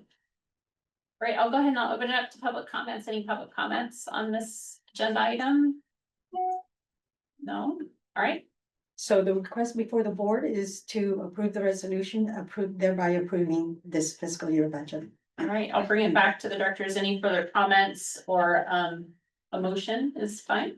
I'll move adoption of the resolution about approving our final budget for fiscal year 25-26 as presented in the staff report. All right, thank you, Director Rudescu, and thank you for the second, Director Barber. All those in favor to say aye? Any opposed? All right. I'd like to thank the finance team, Helen, Dara, the rest of the team that supported. We had a lot of variations and the rework was very trying. We had to go over and over, and it ties to a whole bunch of other stuff. So just really appreciate the staff reworking it to getting to a point that we're very comfortable with what we were presenting to the board. So thank you. Director Burke. Yeah.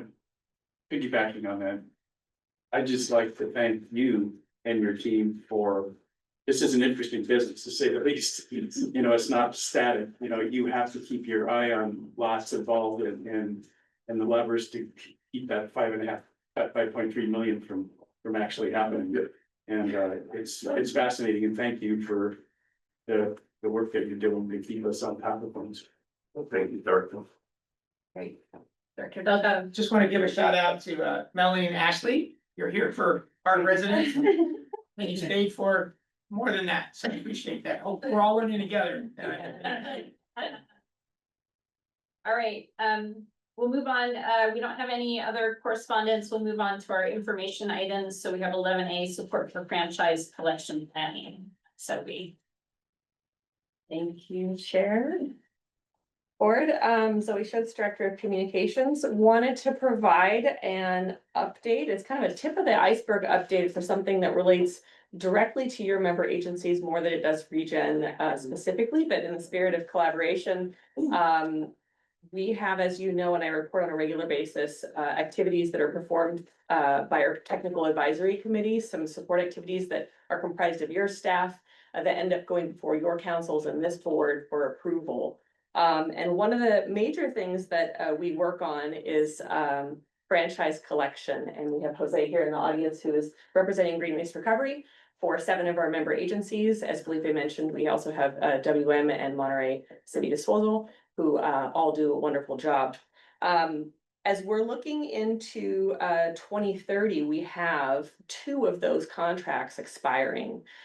Both the green waste contract and the contract with Monterey Disposal is set to expire in 2030. So I wanted to give an update on how ReGen is poised to assist. So I'm gonna take us back in history just a little bit to 2009 and 2010. That was the last time this board heard about this particular topic.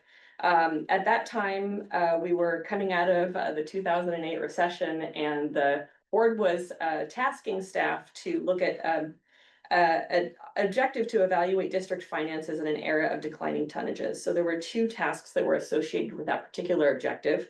The first one was to research alternative funding mechanisms, so looking at things more than disposal to come up with the varying different revenues that we have here at ReGen today.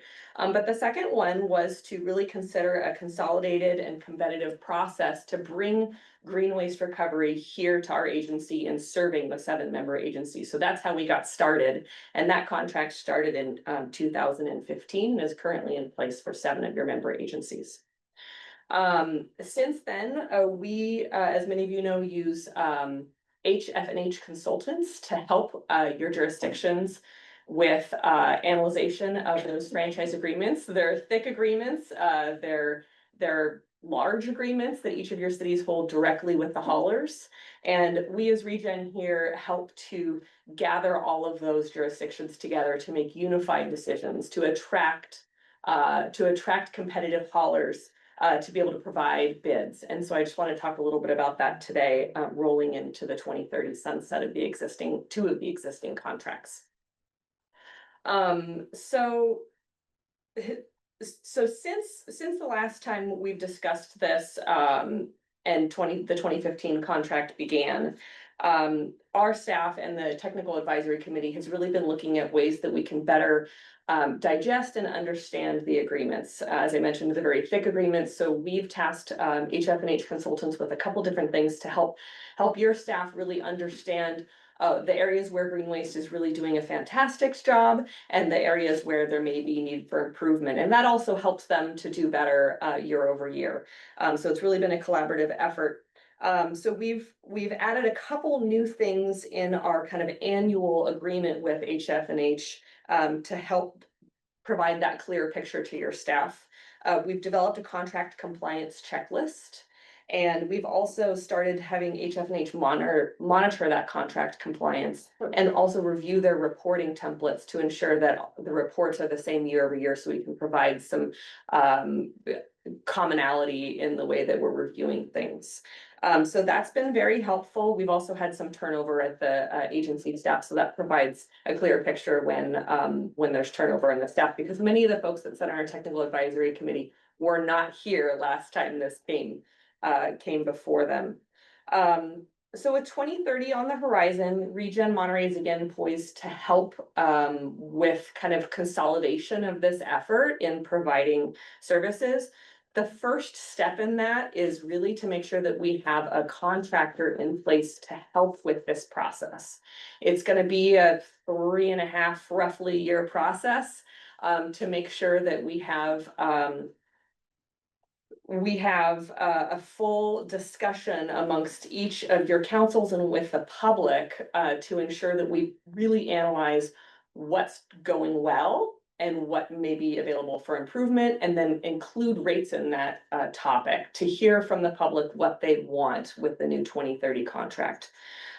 So to that end, we have created a subcommittee of our technical advisory committee. It consists of one staff representative from each of your agencies.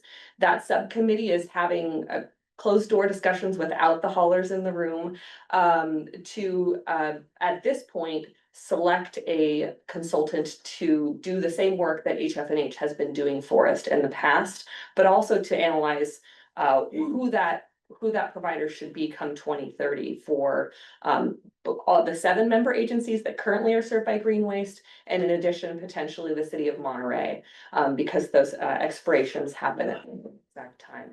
So at this point, we had a solicitation of bids for that contractor to provide those services to us. And we went out to 4 qualified entities to ask them if they would bid on this project to get us to select a hauler or negotiate with the existing haulers. And I will bring back in June a report on who that recommended contractor is. And give some pricing on what that contract looks like. And also make a request to this board that we set up an additional memorandum of understanding to be reimbursing ReGen for the costs that we would incur. So we would hire directly the consultant on your behalf, and then we would look to be reimbursed for those costs, because ultimately these are contracts that are intended for your member jurisdictions.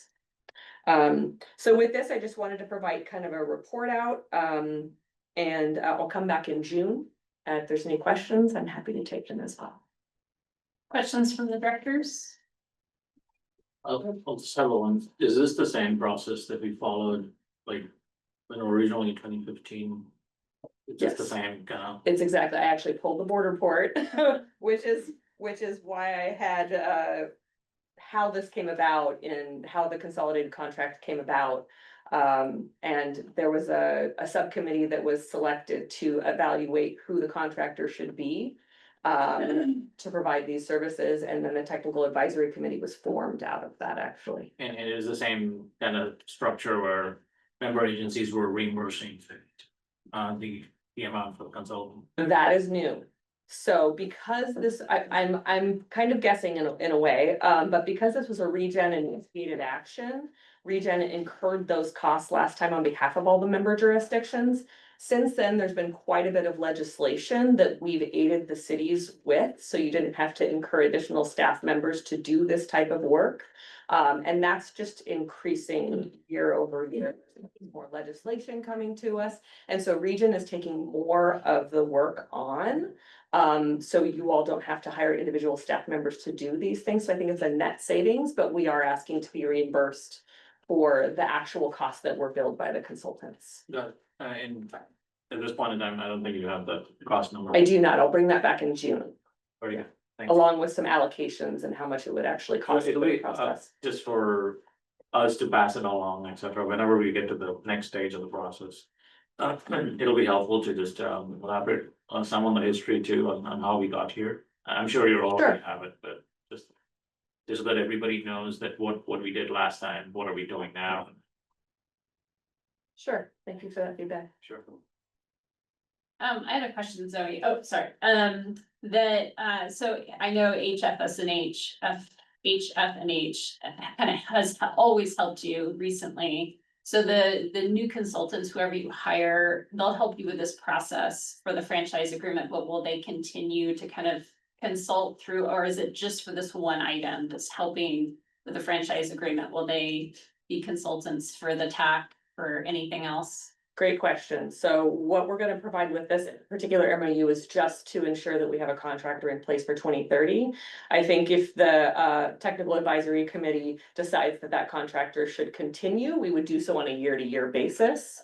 And that's wrapped into the other MOU that you approved on consent today for SB 1383 activities and some of the year-over-year consultant services that they provide. Okay.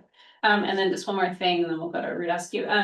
When you bring it back to the board next month, it would be great to see. I'd like to see what were some of your criteria for how you chose the consultant. So if you could provide us with some of that background, I'd appreciate that. Sure, and I'll look to invite our subcommittee chair, Nick Becker from Pebble Beach Community Services District. He's really helping us to, he's already offered to come, but he's really helped us with selecting, as have I believe the city of Seaside and city of Pacific Grove in selection as contractor. So it was not ReGen making the determination, just so you know. Since it's your contract, we wanted to make sure that the contractor was selected by the representatives from your jurisdictions, not ReGen. Yeah, okay, great, thank you. We're just acknowledging that the county just extended our existing RFP or our contract with our hauler. So recognizing sort of all been sort of in this kind of together, but also not. And we're continuing for a variety of complicated reasons with the agreement that we have in place. So we won't be participating, I think, in this particular joint effort, but look forward to continuing in partnership on other technical advisory options. So thank you. Thank you. Director Dutta. Thank you. On that first item in the TAC report, the increase proposal that you summarized for the TAC when you were there. The last sentence says that ReGen must take small step increases each year to build a sustainable financial path forward. So my comment is that I guess it would be good to prepare them that we might not always take small steps, that we're looking at a short term and a long term need perhaps for more revenue. And so the small steps, there might be some moderate or larger steps coming. The second issue, it talks about honoring our past to protect our future. If I may, I haven't gotten to that report quite yet. Yeah. Sorry. This is the next item. I've got 2 in a row today. But save those, don't let them sunset. All right. No more questions on this item? Thank you, Zoe. Thank you. Appreciate it. We'll move on to your report on the Technical Advisory Committee from April 9th. Thank you.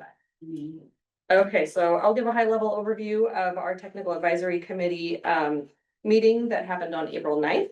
The first item that we discussed was really just a jurisdiction staff update about the rate increases that you all approved today. Thank you very much. Just want to make sure that we're keeping staff at all of your jurisdictions abreast of the decisions that are being made here at this board, because they're not always able to attend. They have many other duties, as we know. The second item I wanted to bring, and you'll receive a larger presentation on this in the coming month or two. But one of the activities that we have is a new marketing campaign coming out for the diversion of food scraps. As you know, we've been doing this for since 2022, but there's still more work needing to be done to get people to participate. So ReGen Monterey, along with Salinas Valley Recycles, is pooling funding from our member agencies through a Cal Recycle grant to help implement SB 1383 activities. And we'll have a great marketing campaign I'm really excited to share with you that is this titled Honoring Our Past, Protecting Our Future. And it's really speaking to traditions that have been done in many different communities and how those traditions are waste saving just by nature, and how that also relates to maybe more modern day practices that we can use by putting our food scraps in our green cart. So there'll be various media, and I'm not gonna say too much about it now because I'd rather show it to you when I have visuals, but really excited to get underway with that. Third item is talking about the report that I just gave for the franchise planning. I just wanted, so sometimes these things overlap. So we just were mentioning about the franchise agreement and how ReGen is looking to support the member agencies in selection of contractors we just discussed. Item number 4, ReGen Monterey provides provides to Cal Recycle electronic annual report, which is due from your member jurisdictions on an annual basis. And we need just very little information from staff in order to put those reports together on your behalf. So we take information from the haulers, we take information from our operations here, and we put them together in a nice report that we provide to Cal Recycle that shows all of the diversion activities that are happening with our collective operations. So that was just a little update about needing some information from staff to prepare those reports. All right, thank you, Zoe. As always, I love the TAC. I think you guys, certainly coming from a small city, we need you. You do a lot for us, and I appreciate the collaborative work. So thank you. As do we. Doing the heavy lifting for all of us. Appreciate it. Director Delgado, I'm assuming you have a question? Yeah, I accidentally, or comment? yeah, I accidentally said the item about the small step increase that we might have to prepare the tax, for the future. But the second item was the honoring our past, protect our future regarding compost. And I assume it's gonna be a long-term program, so what you're gonna present next month isn't the end of the program, right? There could be some other presentations to the public to keep the campaign going, or? Next month, the presentation that I'm going to bring next month specifically has to do with the contract for a consultant to help for franchise planning. About the compost. Yeah, the marketing campaign, I'll look to provide that either next month or possibly the month after, depending on when we can get the media wrapped up. But that will be a campaign that will be in market for this next fiscal year. I think we're looking to start sometime around fall. That it would be in market. Okay. Well, if it's not already designed, the content, it'd be nice to include something about like honoring our past. Would be Native Americans didn't have a lot of waste. And as a movement around the country, might have taken a step back recently, but to honor whose land we're on, that kind of a thing. So we're honoring our past, and it connects to waste reduction. I think as the Native Americans lived, they have a lot to teach us. And so folding that into this campaign, whether it's this year or next year, it would be something. Thank you. And it also reminds me of honoring our past here at the district. While William Mary is still alive, and Dave before him is still alive, and Tim Flanagan is still around. I don't know if our story is well documented so that future decades people can see where we've come from, dumping into the ocean and dumping off of Highway 68 to where we are now, getting the North American best waste management practice facility in the nation award. You know, all that stuff of our long history.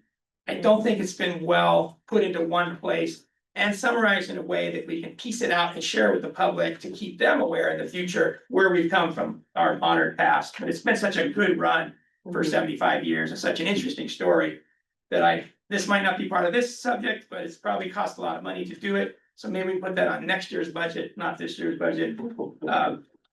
We've got an idea for that already. You're channeling something that I'm already working on for next fiscal year's campaign for ReGen specifically. Well, people I are love it. still around. Yep, Get I those agree. oral histories and all that. I agree.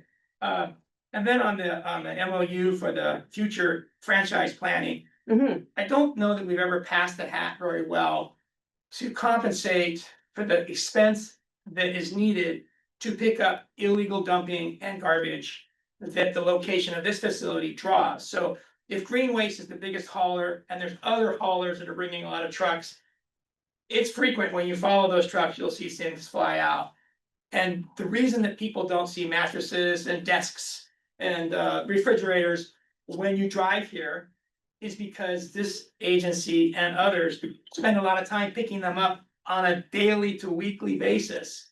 And that costs the district, and that takes time from people who help the district. But I don't know that the franchise contract includes money to help with that. And if we have haulers coming from Watsonville and San Jose using their garbage, I just don't know if we've passed the hat to all of our main contractors to get voluntary contributions. And then when the contract comes up, to try to put that into the contract. So it's not ReGen Jameson taking time out of the facility to go run around, pick up refrigerators, or a backhoe to pick up a big, huge landscape deposit of dirt base rock. It just seems like we could do a better job and on the use of the cameras, could be all part of that. That, you know, if we get our act together here as a guinea pig, then we can go to PG and other places. The last mayor, PG mayor, Bill Pete. Yeah, he told us, hey, we have dumping problems in PG, who would have known? And so, you know, it's not just a marina landfill issue, but the county has the biggest problem with hundreds of miles of roads. But if we can't do it here, where we have all the resources, we're not gonna be able to do it in a remote southeast Peachtree Valley, you know, location of Monterey County either. But if we can do it here, then what we learn can be applied everywhere else. Yeah, so I'll end there. Thank you. Thank you. Thank you. Any other comments on this? Questions? No? Thank you, Zoe. Appreciate it. All right, we'll move on to 12A General Manager Communications. Let's try to make this as fast as possible, Chair. We did have a Monterey County Board of Supervisors meeting, communications, staff attended the county Board of Supervisors meeting on April 22nd. Two topics were pertain to solid waste and ReGen activities, so they had an evaluation of the rate, the commercial rate, and so there was a lot of conversation around that, so we've been able to support our position and reasons behind that, so I think we're gonna continue to just be a resource for whether it's the county or anybody that has questions around why rate discrepancies exist amongst different agencies. Also, I met with the general manager of Monterey One Water, Paul Shudo. We discussed some high-level planning of what's going on at the wastewater treatment plant, what's going on here, and also started discussions and wrapping in our legal counsel around purchase power agreement that we would need in place before we can start transmitting the power, but we're now gonna start talking about it. We did have a memo of understanding that was developed in 2017-ish roughly. So we want to take that memo of understanding and then translate it to a current time and age of where the power market may exist. So he's open to that as well. We also had Rancho Cielo tour. ReGen Monterey hosted a group of students from Rancho Cielo for a tour of the facilities. Students not only got a chance to see how solid waste and recyclables are processed, but they also learned directly from staff about many exciting career opportunities, whether they earn a degree or they pursue a career in trades. That meeting was extremely nice. We had different supervisors and managers from different departments come in and they talked about their experiences of how they got to ReGen. Some came from other areas, some came right out of high school and they've been here for 20 years now or 25 years now. We got to share a lot of stories and the students were relatively receptive to all the opportunities that we had to present to them and really letting them know this is a hidden gem of opportunities that exist within our region. And you know, you can take what you learn here and take it somewhere else. So really excited about again, another opportunity with youth and you know, showing a pathway to a good career. We also have some, I guess, we're all aware of what's going on. US Berkeley research grant was terminated. In the closing days of Earth Month, the EPA terminated the federal research grant supporting UC Berkeley in the efforts to improve the accuracy of landfill emissions measurements. The important research has been taking place at ReGen's facility for some time now. We greatly appreciate the work from UC Berkeley research team to recognize the importance of their contribution of the field of waste management. Under the leadership of this board, ReGen has built a strong reputation as a partner in academic and scientific research aimed for environmental progress. The UC Berkeley team is actively seeking new funding resources and remains hopeful that the work can continue and funding could be restored with different avenues of funding. ReGen plans to support the continuation of this research. We'll be drafting a letter to support the research team as they challenge the decision and look forward to keeping the board informed of any partnerships or opportunities for the UC Berkeley team. I'd like to thank Director Ramirez. I'd like to thank Katie and the rest of the engineering team for always welcoming UC Berkeley, UC Davis, and schools to learn more about our emissions and how we can improve our processes here as an organization. Finally, we had a SWANA landfill gas training. SWANA is the National Organization for Solid Waste. ReGen recently conducted a comprehensive SWANA, accompanied with SCS Engineering for a 3-day training session to enhance our team's knowledge and operational awareness around landfill gas. Landfill gas well systems, as well as the maintenance and operation of landfill gas flares. The training also covered key aspects of regulatory compliance, ensuring that all participants are up to date with the current standards and best practices. In addition to the technical focus, ReGen took a session as an opportunity to foster improved alignment and collaboration amongst landfill gas staff, the site crew supervisors, and selected members of the engineering team to reinforce our commitment to the integrated effective landfill gas management. The training was a huge success, ultimately contributed to stronger interaction, promoting more cohesive and informed workforce around landfill gas management. Thank you, Chair, for allowing me to have some general manager communications. All right, great. Thank you. All right, we'll move on to board communications. Any board communications? Director Reed, thank you. I was just gonna elaborate on 2 of the general manager communication, but I can do that through board communication. Just in regards to the 2 items that we had ReGen present to speak to at the Board of Supervisors meeting on April 22nd.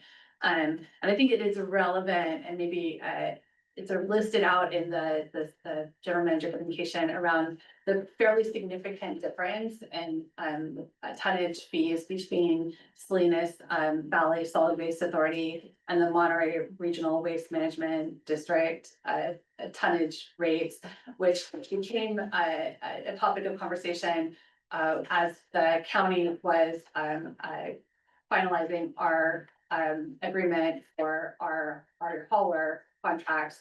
Correct me if I'm wrong, I want to get these dollar amounts. But the way in which the tonnage fees are calculated, there's a number of factors that cause for our rates to be significantly lower here. But when you look at the county as a whole, we have tonnage fees that for half of our county residents are significantly lower than other portions of the county, which I think we can be really proud of in some regard. But as a representative of ReGen, I'm incredibly proud to be able to serve our residents who I represent here at ReGen. As a representative of the county, there's some fairly significant disparities that exist across the county for residents depending on where they live. And so there's some pressure from the county across the county board to equalize that disparity from an equity perspective. So I just wanted to be transparent and clear with you all, because if we do equalize that transparency, that if we do equalize that issue across the county, it puts a cost, it transfers that cost that we're doing a great job for our county ReGen customers. We're transferring costs to our ReGen customers. Anyway, I'm not sure if I'm saying that exactly well, but to the point earlier, right, we are a ReGen, but we have this hauler intermediary where the rates get charged in the middle there. So anyway, just wanted to call that out specifically as something that's sort of it will continue to be a conversation at the county level.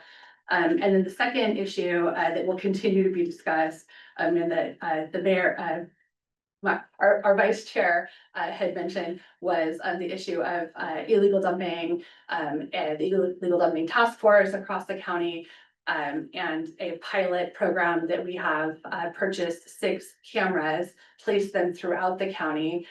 We initiated and increased fairly dramatically some fines, so the county now is in a position to fine those who are caught engaging in illegal dumping, following some educational strategies. So Lapis Road is one of the enforcement areas. Currently, it may or may not remain one of our targeted enforcement areas, because the county is so large and there are so many areas that we have illegal dumping as a problem. But I do want to just recognize again how significant the participation of the mayor and the residents of Marina have been in continuing to keep Lapis Road clean, and the role that ReGen has played in committing to always be present to pick up the debris and the illegal dumping that the residents and the mayor collect. And we have those cameras out there currently. We've yet to, this last I heard the presentation, we've yet to actually catch anyone or issue any fines as a result of the cameras. I don't know that the county is in a position to purchase more cameras, but if the illegal dumping task force and the partners in the task force wanted to talk about purchasing additional cameras and expanding that partnership, I think that's something that the conversation could continue. So I just wanted to elaborate on those 2 items that I think touch on the work that we do here at ReGen, and could, if the county makes decisions, could end up, we could hear about it for sure. If the county were to equalize rates, I would anticipate that we would hear about concerns from residents who suddenly are paying. It would essentially be double the figures that they're paying for their tonnage, their waste. Our commercial customers whose waste comes to ReGen would suddenly be paying significantly more from their hauler side. So anyway, I just update on that. Thank you. Thank you. 2 things only, following up on what Wendy said. The differences between the cost of Salinas Valley and us, Salinas Valley Authority per ton, are not given in the report. They mention a state fee as part of that, but I wanted to ask Wendy if the difference was mostly due to county being more rural, how longer distances, therefore more expenses. All through the, you have to pay more labor, you have to pay more fuel, you have to maintain your trucks, maintenance costs are higher. Is it all about that, or is there more to it? I'm gonna defer to I'd be happy to so I jump think in. answer that. Good politician. Because I think that that was a part of it, that yes, that's a significant part of it, but it's also more complicated than that. So yes, and was my basic answer.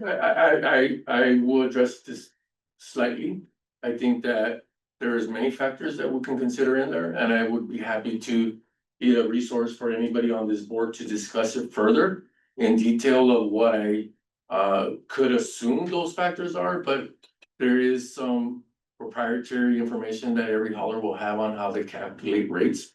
And that will be a process that we could be interested in, right? How do they develop a rate? how is the rate being issued across? So you have many factors, time, distance, density, how far you drive, how long you travel, how long you have someone on a route. All those will come into play, but I would be happy to take this one offline and meet with anybody and be a resource for everybody on what those items could include. And then what avenues we can take to approach to identify whether there's an opportunity there or not that exists. As well as the fact that they're going to a different, so to a different facility. So the facility rates are fundamentally different as well. And so I think going back to 2009, like years ago, 20 years, 15 years ago, there'd been discussions about how we could have a county-wide, how ReGen could serve a larger part of our county. So I think there's also conversation and a history there, that if we wanted to revisit that, but that was not a part of the conversation that occurred. But I think all of that history plays into all of the realities that are at play. And just so everybody's aware here, when Waste Management had negotiated their contract before this renewal of a 10-year agreement, the rates did start off all the same. And because of these different calculations that are occurring year in a year, that's where you get the disparity change. But the county did do its job at one point and said, we want to have the same rate for everybody across the board, which occurred for a short period of time until those new calculations came up where there was a variance in those calculations. And that's how you see the position move over a period of time. So now, 10 years later, that's the result, is different increments of increases for two agencies, along with the expenses, fuel, and those variations in other components that contribute to the rate. But it's a very good discussion, and it could be a very lengthy discussion. And I think calculators would vary from different agencies as well. Well, it might be worth ReGen money paying someone to write down that story, that history, so it doesn't get lost. The other thing that Wendy spent some time on were the cameras. If there's 6 countywide, and they need more money and they can't just stay here, we don't deserve more than our fair share.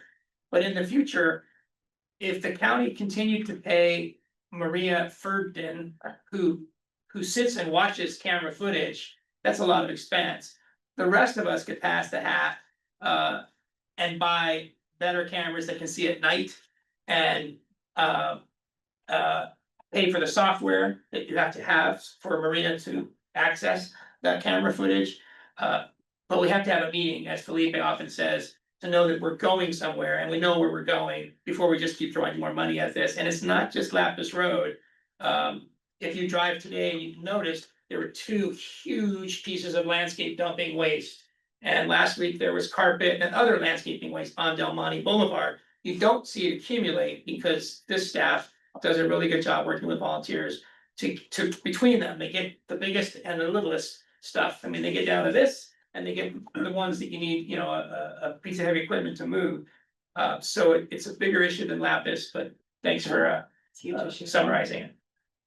And I'll make one more recommendation, is that if you have the interest in the litter abatement, that you attend the integrated, the task force. The task force is where you have all the members there, all the conversations. ReGen has taken a stronger approach on the contributions of recognizing, are you gonna assist with the areas that we're concerned with? Or why would we be continuing to make these contributions if there is no gain for the organization? So we're evaluating those criterias. We know we contribute over $50,000 a year in cleanups. So we're gonna be relatively more curious about where those cleanups are occurring, how they impact us, and are they doing something that really reinforces our position on litter, whether it's on Charlie Benson, whether it's on Lapis, on Del Monte, on Highway 1, all leading to our area. I really like your idea of, how do we get some contributions for some of the users of the facility, high users of the facility. So I appreciate your comments, Director. Thank you. All right. Thank you. Real quick, I want to thank Kristen O'Hara for helping me. I tabled at our Earth Day in Del Rey Oaks. You've expanded the sorting game. It was awesome to interact with both adults and children and learning new things about what goes where. So I just want to thank you for that. All right, next we're gonna be going into, we have two closed session, items. So conference with real property negotiators between ReGen, negotiating party CalM. And then also just, a conference with legal counsel for anticipated litigation. So I'll go ahead and I'll open up public comments on either of these items. The public comments, okay, I'll close public comments. And we'll move into closed session, so, thank you all for being here. All right, we'll go ahead and, open us back in session, I'll let, our attorney read us out. As to item 14.1, conference with real property negotiators, there is no action to report. And as to item 14.2, conference with legal counsel regarding anticipated litigation, there is no action to report. All right, great, thank you, everyone, I'll adjourn the meeting, I'll see you at the next meeting on June 20th. Very nice job. Thank you.